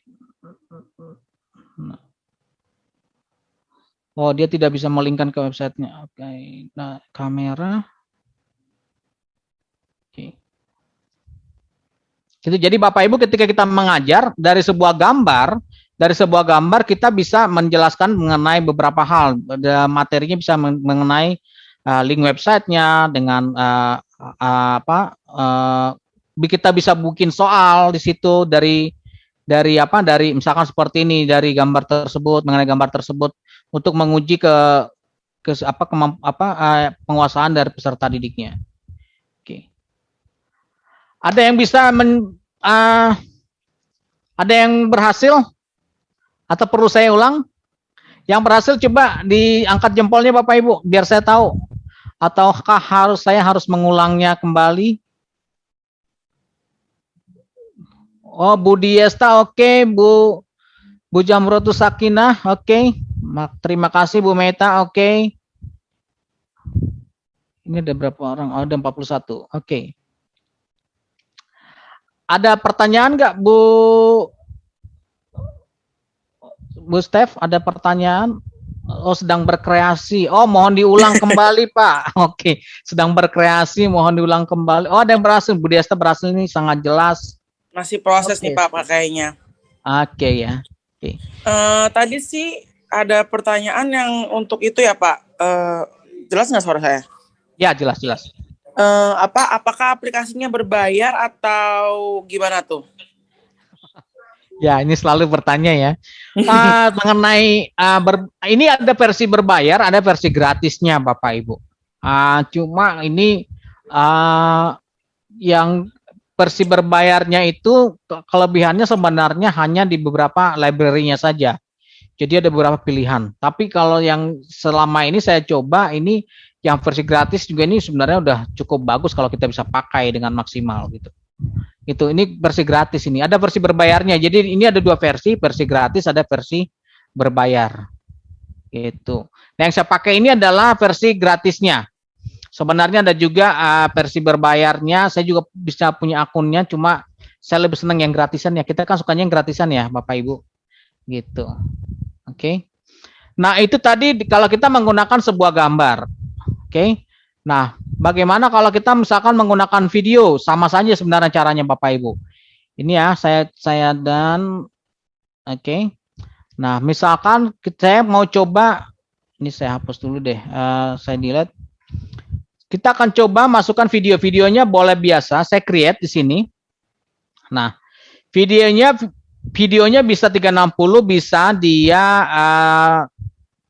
video biasa. Misalkan tadi saya mau coba masukkan video, ini videonya video biasa aja kali ya. Karena saya yang 360-nya ini susah dibuka. 360. Nah, misalkan gini. Oke, saya misalkan silakan Bapak Ibu, saya menggunakan video sendiri aja yang lebih simpel. Oke, ada nggak video di saya ya?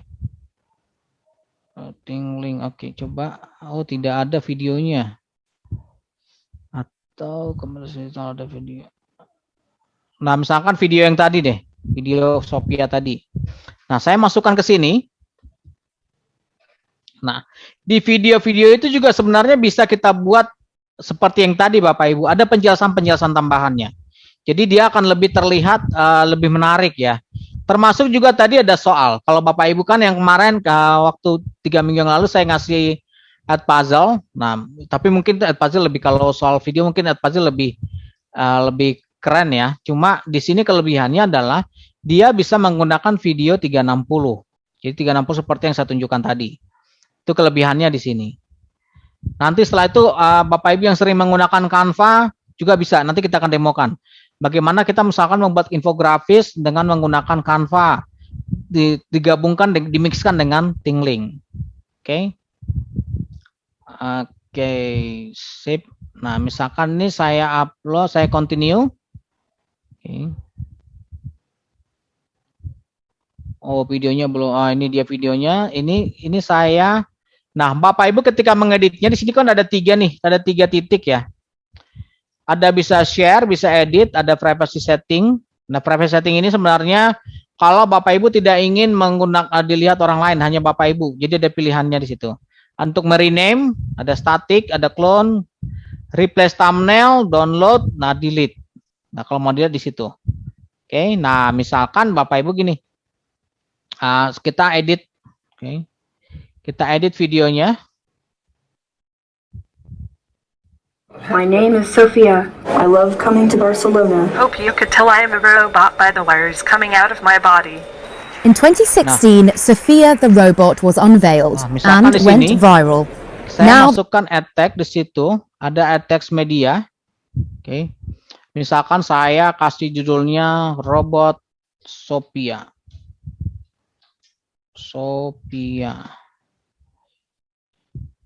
Robot. Jadi video, gambar bisa kita edit Bapak Ibu. Tercerdas di dunia saat ini. Oke. Kemudian kita klik done. Oke. Ini kita geser ke sana. Oke. Jadi ketika nanti kita klik di sini, nanti akan muncul tulisan yang tadi. Oke. Kemudian juga kita tambahkan. Nah. The company behind her has a new vision to mass produce thousands of robots by the end of 2021. I am an artificial intelligence. You might like to become an artificial intelligence. Hong Kong-based Hanson Robotics says 4 models. Di sini. Oh, nggak bisa. Oke. My name is Sophia. I love coming to Barcelona. Hope you could tell I am a robot by the wires coming out of my body. In 2016, Sophia the robot was unveiled and went viral. Now the company behind her has a new vision to mass produce thousands of robots by the end of 2021. I am an artificial intelligence. You might like to become an artificial intelligence. Hong Kong-based Hanson Robotics says 4 models, including Sophia, will start rolling out of factories by the first. Kemudian, nah, add content from website boleh. Misalkan saya masukkan change icon ya. Jadi saya change iconnya, saya kasih bintang seperti ini.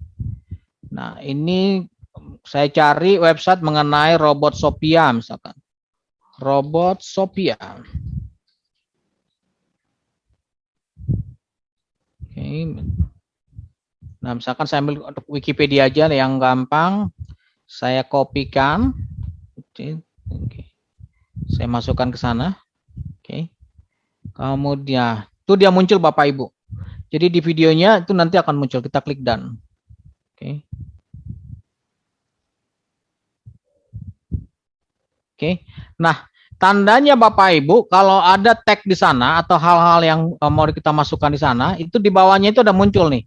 Kita kalau pindah ke sini, kita play.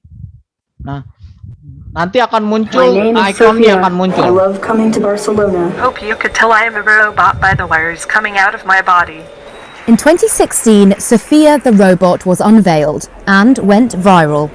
Now the company behind her has a new vision. Dia akan muncul tuh robot Sophia. Robot cerdas dan segala macamnya. Mass produce thousands of robots by the end of 2021. I am an artificial intelligence. You might like to become an artificial intelligence. Hong Kong-based Hanson Robotics says 4 models, including Sophia, will start rolling out of factories by the first half of 2021. Dia akan masuk ke websitenya Bapak Ibu. Keren ya. Jadi websitenya itu bisa nempel di videonya Bapak Ibu. Jadi videonya akan lebih menarik kalau kita tampilkan seperti ini. Oke, jadi ada gambar, ada teksnya, itu lebih komplit gitu. Oke, kamu itu atau nanti stop juga. Company's founder and CEO di sini saya nggak bisa percepat ya. Nah, di ini saya nggak bisa percepat. My name is Sophia. I love coming to Barcelona. Nanti juga bisa kita masukkan juga pertanyaan. In 2016, Sophia the robot was unveiled and went viral. Now the company behind her has a new vision: to mass produce thousands of robots by the end of 2021. I am an artificial intelligence. You might like to become an artificial intelligence. Hong Kong-based Hanson Robotics says 4 models, including Sophia, will start rolling out of factories by the first half of 2021. The company's founder and CEO, David Hanson. We are just now mass producing Sophia. This is Sophia. Buffering videonya. Number 24. And many of my previous robots were pertanyaannya di mana? Di creator. Misalkan saya change ikonnya, misalkan ini tadi bintang udah. Oke, mengenai ini, saya bikin gini. Oke, tidak perlu teks soal 1. Oke, condition in transition, silakan dimasuk. Sophia, teknologi apakah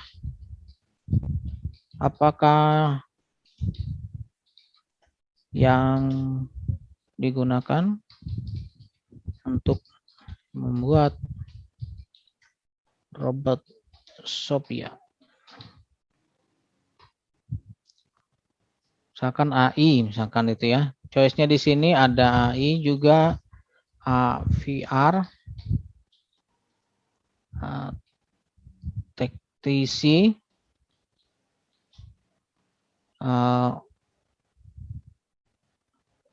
ya.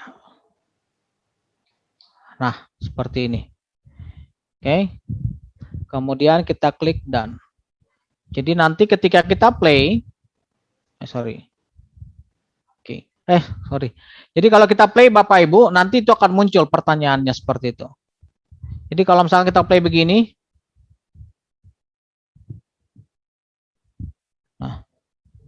My name is Sophia. I love coming to Barcelona. Hope you could tell I am a robot by the wires coming out of my body. Belum muncul ya. Sebentar, saya edit lagi. Ini masih ada 2, harusnya ada 3. My name is Sophia. I love coming to Barcelona. Hope you could tell I am a robot by the wires coming out of my body. In 2016, Sophia the robot was unveiled and went viral. Now the company behind her has a new vision: to mass produce thousands of robots by the end of 2021. I am an artificial intelligence. You might like to become an artificial intelligence. Hong Kong-based Hanson Robotics says 4 models, including Sophia, will start rolling out of factories by the first half of 2021. The company's founder and CEO, David Hanson. We are just now mass producing Sophia. This is Sophia number 24. And many of my creator, change ikonnya tadi ini. Oke. Sekarang ini ya.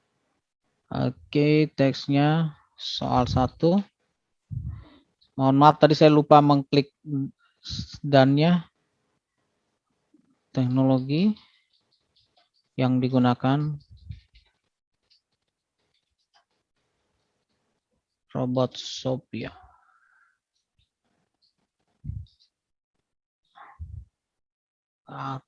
Ingat Bapak Ibu, ini correct answer ya, jawabannya. Pertanyaan ya, jawaban yang benarnya langsung di situ.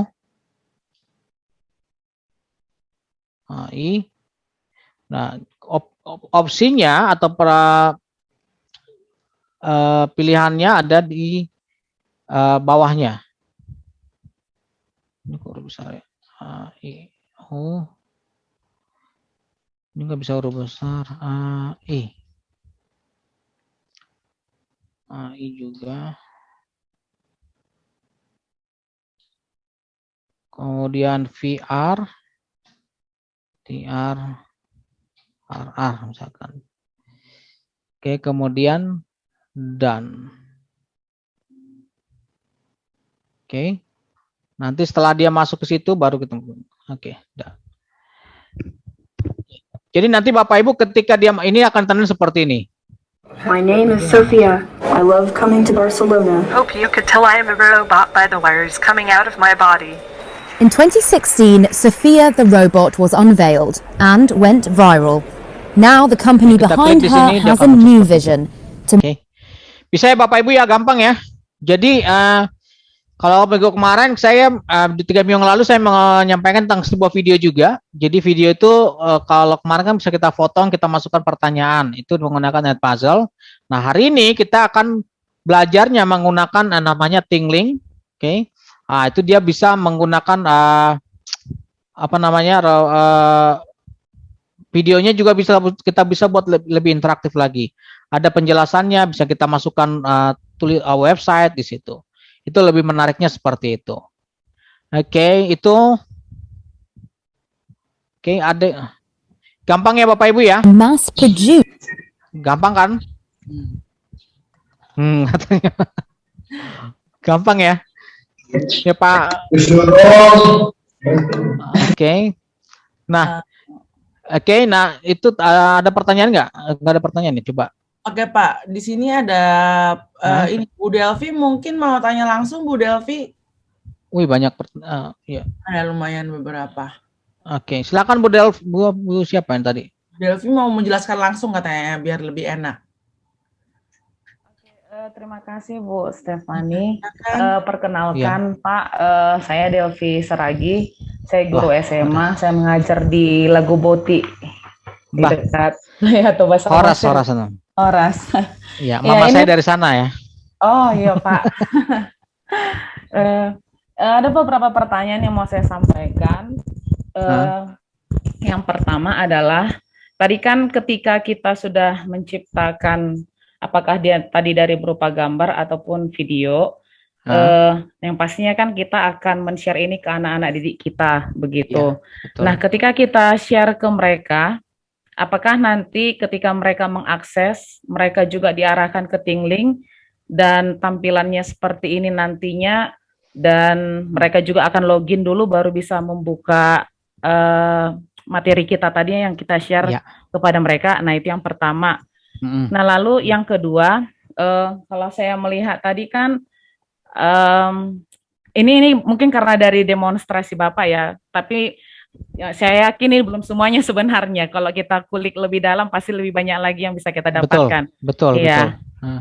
Mengenai penilaian, kalau biasanya kan kita gunakan aplikasi itu kan, kalau tadi ada pertanyaan, apakah itu memang tepat? Karena saya merasa sepertinya masih kurang maksimal untuk penilaian kepada siswa, karena kan kalau penilaian harusnya ada rekapan nilainya nantinya, apakah memang bisa itu kita gunakan, atau justru materi ini kita buat sebagai brainstorming ke anak-anak sebelum kita masuki materi yang baru. Jadi apakah tadi berupa video yang kita mungkin buat judulnya apa, lalu kita arahkan kepada website atau halaman tertentu, sebenarnya itu hanya sebagai brainstorming ke anak-anak, dan memang tampilannya sangat menarik Pak gitu.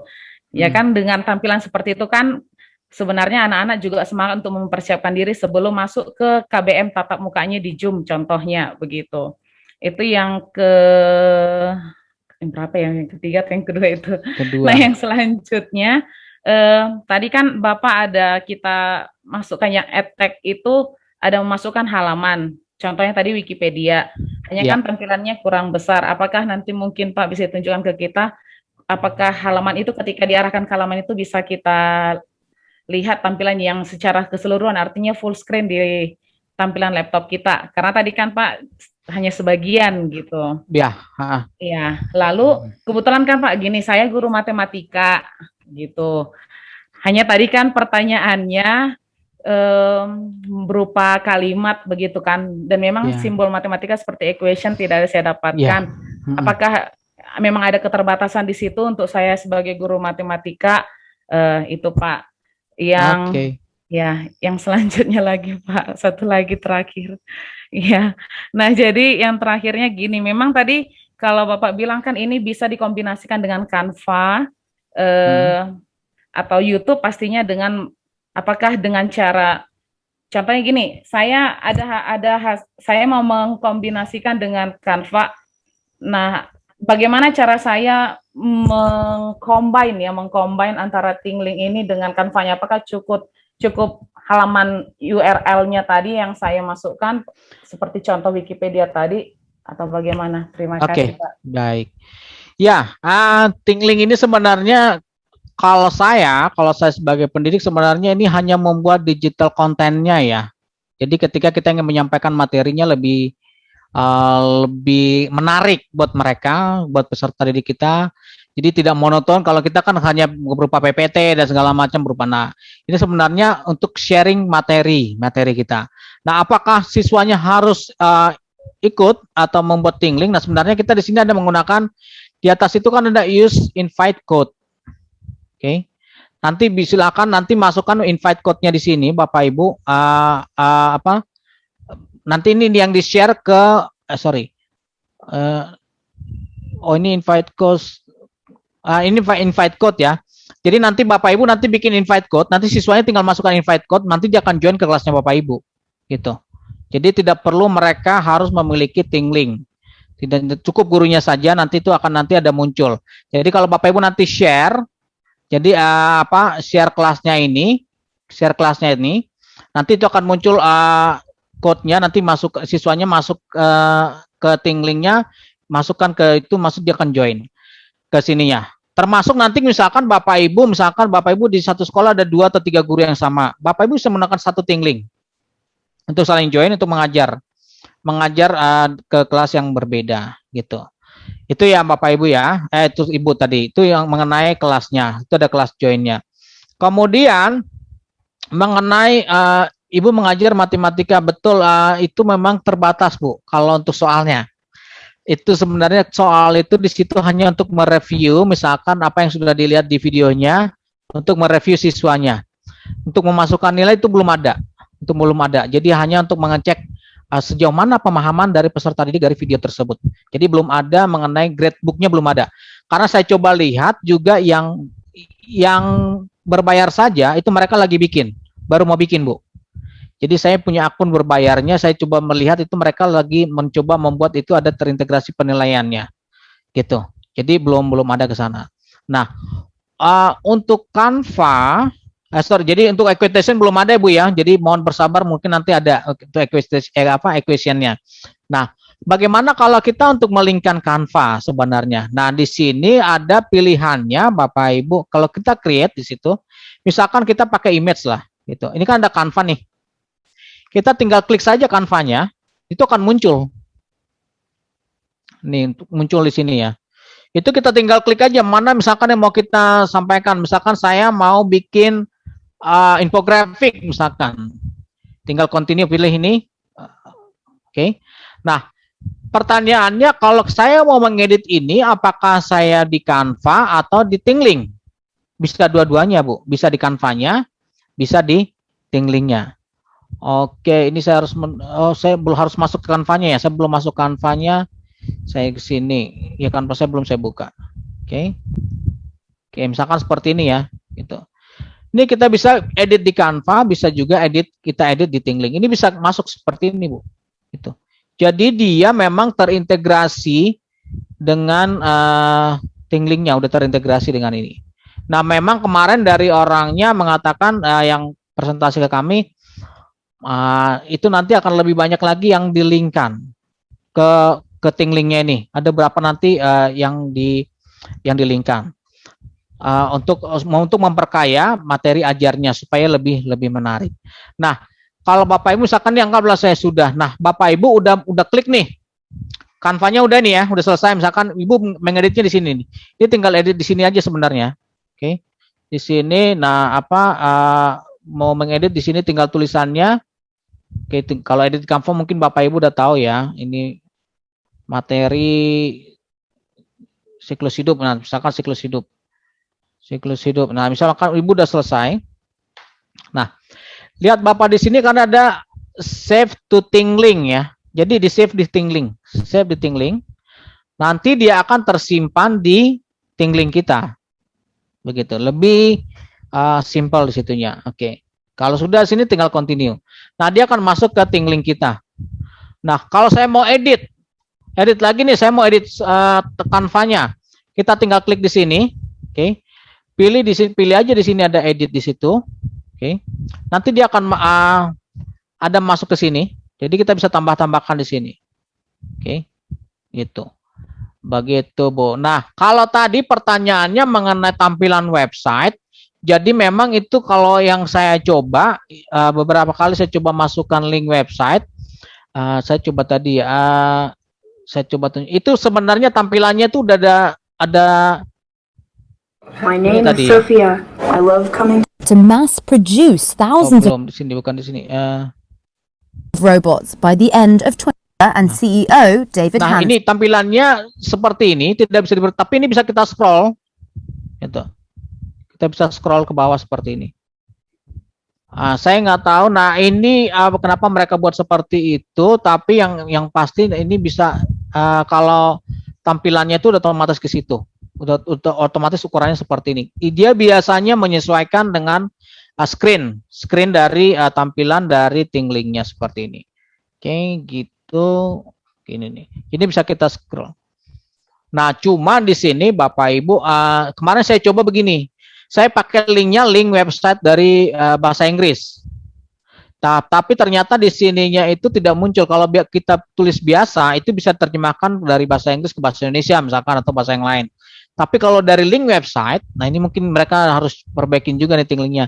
Misalkan ini nih, saya ingin anak-anak saya bacanya ini, misalkan saya ngajar sekolah internasional nih, saya maunya ini dibaca dalam bahasa Inggris. Ini belum ada di sininya, imersifnya nggak keluar gitu. Itu Bu yang saya coba ya. Mudah-mudahan menjawab Bu Delvi. Salam buat Lagu Boti. Oke Pak, cukup jelas Pak jawabannya. Saya kenal banget Lagu Boti. You're just now, Master. Oke Pak. Terima kasih. Ada lagi Bu Steph? Makasih banyak Bu Delvi pertanyaannya. Ini ada pertanyaan berikutnya Pak dari Desta.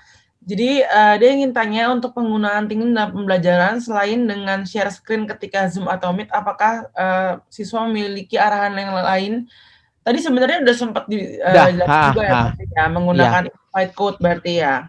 Ya, bisa dipakai invite code, bisa juga tadi betul, bisa juga kita menggunakan share seperti ini kan. Nah, cuma ini untuk ini saya belum semua diizinkan untuk share seperti ini. Jadi kita harus pakai yang berbayar gitu. Nah, salah satu caranya memang tadi yang paling efektif adalah kita menggunakannya dengan invite. Halo, suara saya jelas ya? Jelas Pak. Oke. Soalnya di sini agak berdengung. Ya.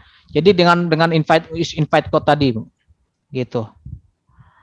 Oke. Tadi ya. Terus ini ada pertanyaan juga dari Bu Aisyah.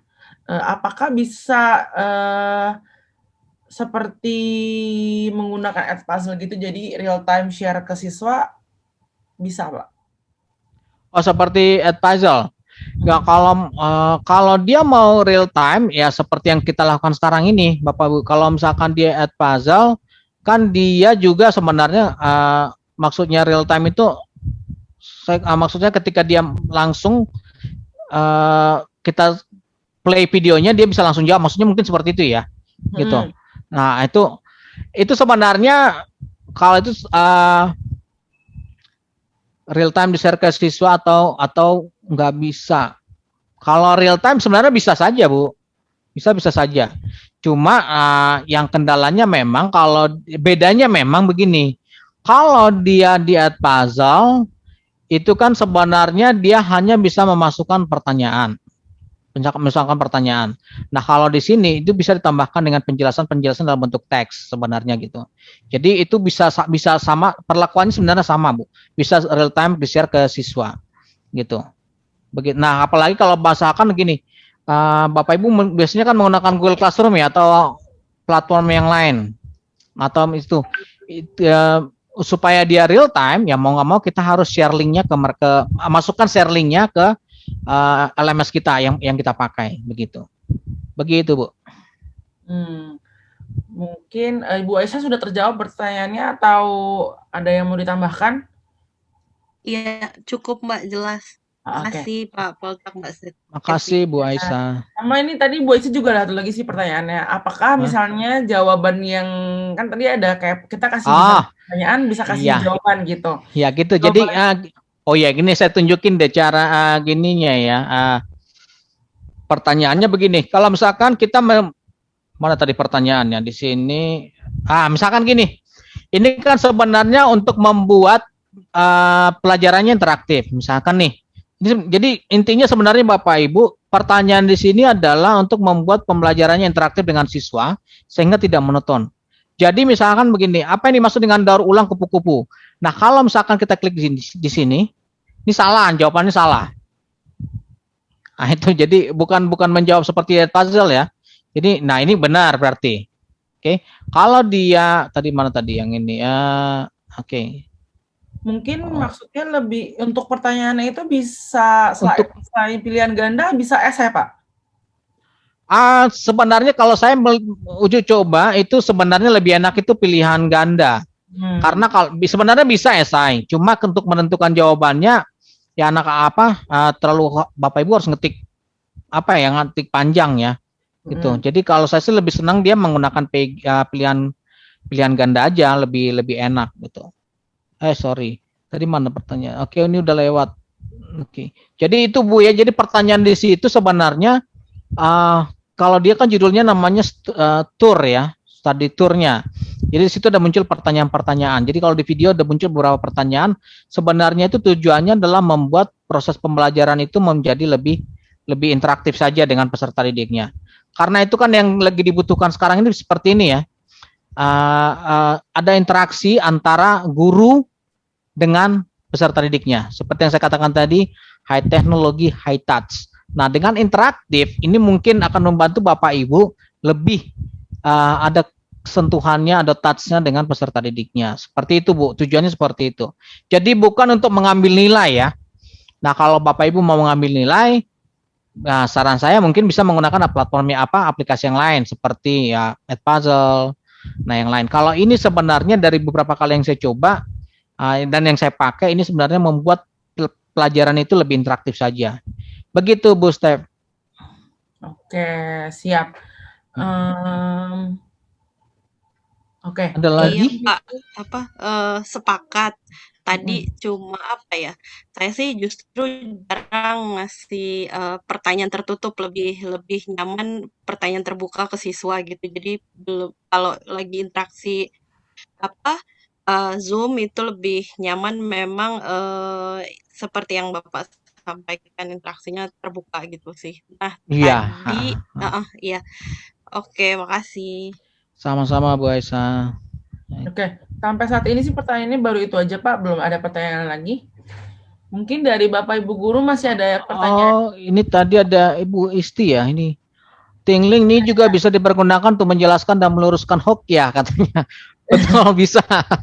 Bisa Bu Isti, bisa banget gitu. Ini suatu hal yang saya sebagai pendidik gimana ya, agak prihatin dengan perkembangan hoax saat ini Bapak Ibu. Terutama di situasi seperti sekarang ini, saya nggak habis pikir.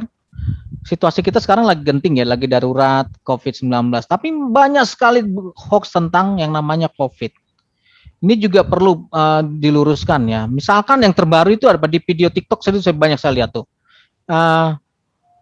Yang uji rapid test ya. Rapid test itu ditetesin air ya, betul ya. Ditetesin air, hasilnya positif.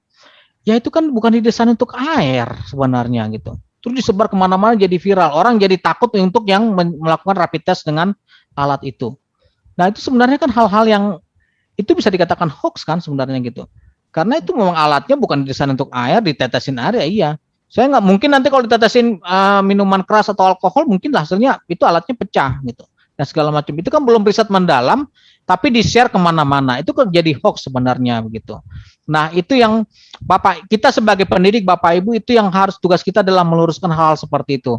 Mungkin ini juga, ini menarik juga nih dari Bu Aisyah tadi. Ini salah satu alat atau metode bagaimana kita meluruskan hoax-nya seperti itu. Oke ya, terima kasih Bu Aisyah idenya. Ini kita bisa meluruskan hoax itu dengan menggunakan namanya Tingling. Oke, jadi itu penjelasannya akan lebih banyak. Ada websitenya, ada gambarnya dan segala macam. Oke, itu Bu Steph. Ada lagi nggak yang?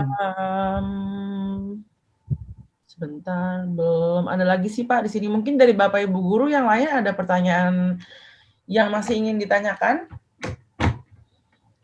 Nanti tugasnya itu ya Bapak Ibu ya. Nanti Bapak Ibu silakan buat satu gambar, satu video. Nanti sebenarnya tadi betul yang dibilang Ibu Saragih tadi. Sebenarnya ini banyak hal, Bapak Ibu kalau Bapak Ibu lihat, sini banyak hal yang bisa kita pakai. Oke, bisa infografik. Ini karena saya terbatas waktu, saya tidak bisa menjelaskan satu persatu ya Bapak Ibu. Tapi nanti kalau Bapak Ibu mau pelajarin lebih dalam, nanti saya akan sharekan slide PowerPoint-nya. Saya sudah bikin slide PowerPoint-nya. Kalau Bapak Ibu tertarik, nanti saya akan sharekan nanti melalui pengajar belajar. Ini banyak hal yang bisa kita pakai, termasuk 3D model. Nah, mungkin kita lihat 3D model dikit ya. Nah, ini seperti ini Bapak Ibu. Kalau Bapak Ibu pengguna awal, nanti seperti 3D model ini akan ada tutorial singkatnya dibuatnya. Tutorial singkatnya seperti ini. Oke. Nah, misalkan continue, ini baru satu ya, jadi 3D modelnya seperti ini. Hello and welcome to ThingLink. I'm going to show you how you can bring your 3D seperti ini models gitu. to Cuma life. ini masih terbatas, ini masih dimodifikasi sama mereka, masih di under construction sama mereka. Jadi yang saya lihat kemarin itu, jadi misalkan kalau guru biologi kan butuh belajar anatomi tubuh. Nah, itu nanti akan ada katanya di Tingling-nya seperti itu. Jadi bentuk 3D-nya lebih dapat. Seperti itu. Ini banyak hal Bapak Ibu, waktu kita terbatas saya tidak bisa menyampaikan semuanya. Jadi yang nanti yang mungkin paling sering Bapak Ibu gunakan kan gambar sama video. Nanti jadi tugasnya, saya dititipin pengajar belajar, harus ada tugas ya Bu Stefani ya. Jadi tugasnya membuat materi ajarnya dari menggunakan satu gambar dan satu video. Gitu. Oke, itu mungkin Bu Steph. Untuk pembuatan video menggunakan Tingling-nya harus ada satu video dengan satu gambar ya Pak? Iya, betul. Oke. Tertarik Pak? Oke, terima kasih. Harus ada pertanyaannya nggak Pak nanti? Iya harus ada. Jadi ada pertanyaannya gitu. Ada pertanyaannya kan, itu kan untuk belajar interaktif ya. Jadi nanti ada 3. Ada beberapa icon. Nanti kita tinggal klik di situ. Itu apakah isinya pertanyaan atau penjelasan atau link website gitu segala macam. Oke. Gitu Bu. Siap. Terima kasih banyak Pak informasinya. Mungkin nanti kalau dari Bapak Ibu guru yang masih punya pertanyaan nanti bisa ditanya juga via dari. Oh, ini nih sebelum dari kita tutup Pak, ini ada pertanyaan dari Bu Isti. Apakah hasil videonya bisa di-download? Oke. Untuk yang free belum bisa di-download, Bu. Kecuali yang sudah berbayar itu baru bisa download. Gitu. Tapi sebenarnya kalau saya sih karena ini berbasis website, karena kita kan juga masih belajar online atau jarak jauh, sebenarnya tidak perlu kita download. Karena terus terang itu kan download itu mempersempit ruang penyimpanan di laptop kita masing-masing kan sebenarnya saat ini ya. Jadi kalau saya udah merasakan loh, jadi sekarang saya udah pakai 2 portable hard disk nih, so pakai cloud saya udah penuh. Nah itu jadi enaknya memang saya simpan di cloud ya gitu. Saya sekarang sangat jarang menggunakan mendownload, terus saya sangat jarang seperti itu. Gitu. Saya tidak tadi juga menggunakan Google PowerPoint. Biasanya saya jarang Bapak Ibu menggunakan PowerPoint seperti tadi. Cuma karena cloud saya udah penuh, saya terpaksa menggunakan PowerPoint. Saya biasanya pakai Sway, pakai Google Slide dan segala macam gitu. Yang lebih asik lah gitu, lebih interaktif. Begitu Bu. Tadi siapa yang bertanya ya? Bu Isti. Bu Isti, ya betul. Oke, siap. Berarti dibilang, wah terima kasih Pak, banyak terinspirasi pakai cloud ya Pak, katanya Bu Isti. Iya. Oke, terima kasih banyak Pak waktunya hari ini. Sama-sama Bapak Ibu. Terima kasih Bapak Ibu ya sudah mengikuti kelas saya. Mudah-mudahan nanti kita bisa saling berbagi. Oke. Ingat perkembangan teknologi dunia pendidikan itu sangat cepat ya, sangat cepat, luar biasa cepatnya. Mau nggak mau kita harus terus belajar, jangan pernah berhenti belajar karena sekali lagi belajar untuk mengajar. Sukses untuk Bapak Ibu semuanya. Salam sehat semuanya Bapak Ibu. Salam buat para siswanya. Terima kasih. Silahkan kembalikan ke Bu Stefani. Sekali lagi saya mau mengucapkan terima kasih banyak Pak Poltak untuk ilmunya nih keren banget. Jadi kita juga tahu aplikasi baru lagi yang kita bisa pakai, yang kita aplikasikan. Apalagi terlebih Bapak Ibu Guru bisa bagikan ke para murid juga ya. Jadi punya platform baru gitu ya Pak Poltak ya. Yeah. Mungkin sebelum aku masuk ke dalam sesi penutup, kita bisa foto bareng dulu kali ya. Oh ya, mantap ya, itu wajib biasanya. Aku mau mengajak Bapak dan Ibu mungkin bisa open kameranya. Nah, ini udah ada Ibu Sri Sekar. Halo Ibu. Kita masih nunggu yang lainnya dulu. Aku tunggu beberapa saat lagi mungkin. Oke. Mana nih? Oke, aku mulai ya dari page yang pertama dulu ya. Oke. 1, 2, 3. Oke. Terus sebentar. Aku masuk page yang kedua. Oke. 1, 2, 3. Oke, mantap. Oh, ini ada dari Makassar juga ya, Yakobus Makassar. Luar biasa. Dari mana-mana. Dari mana-mana ya. Oke, aku izin share screen dulu ya, Bapak Ibu Guru. Oke, jadi sedikit pengumuman di akhir workshop hari ini. Untuk Bapak Ibu Guru yang mau mengerjakan untuk tugas untuk minggu ini bisa join dulu di Google Classroom-nya kita. Ini kode kelasnya di 3S5Z cos 0. Bukan kayaknya ini 0. Bukan, ini 0. Ya, 0. V and G. Nanti kita akan share juga linknya di WhatsApp ya. Terus di sini sudah akan ada surveinya, lalu untuk pembuatan videonya ini, untuk tugasnya seperti apa, nanti juga kita akan tambahkan untuk video rekamannya, jadi Bapak Ibu Guru bisa tonton juga di sini. Lalu, untuk Bapak Ibu Guru yang tertarik untuk join di dalam grup Google Classroom, kita punya grup yang ada di WhatsApp, bisa ikut juga di sini. Nanti kita akan share juga di WhatsApp. Nah, lalu di sini untuk Bapak Ibu Guru yang mungkin pengen tahu info lebih lanjut tentang Yayasan Generasi Maju Berkarya, bisa juga cek di Facebook kita di sini. Bisa juga di-follow. Nah, ini untuk buat Bapak Ibu Guru mungkin yang lebih tertarik ke dunia komputer, di sini di bulan Agustus kita punya kegiatan yaitu PPKM, Program Pengajaran Kelas Merdeka, di mana di sini workshop 32 JP berlangsung selama 4 minggu. Di sini kita punya 4 kelas. Materinya akan lebih banyak mempelajari tentang Python dan juga struktur-strukturnya. Di sini ada minggu kedua variabel tipe data, algoritma struktur percabangan, lalu juga ada algoritma struktur pengulangan. Pokoknya di bulan Agustus pengajar belajar kita lagi mau bikin acara yang seru banget buat Bapak Ibu Guru. Jadi kalau misalnya Bapak Ibu Guru tertarik untuk belajar tentang coding atau misalnya tentang Python, bisa join di sini, bisa di bit.ly/ikut-ppkm. Ini terbatas untuk 100 orang aja. Jadi ditunggu, yang mau daftar silahkan. Oke.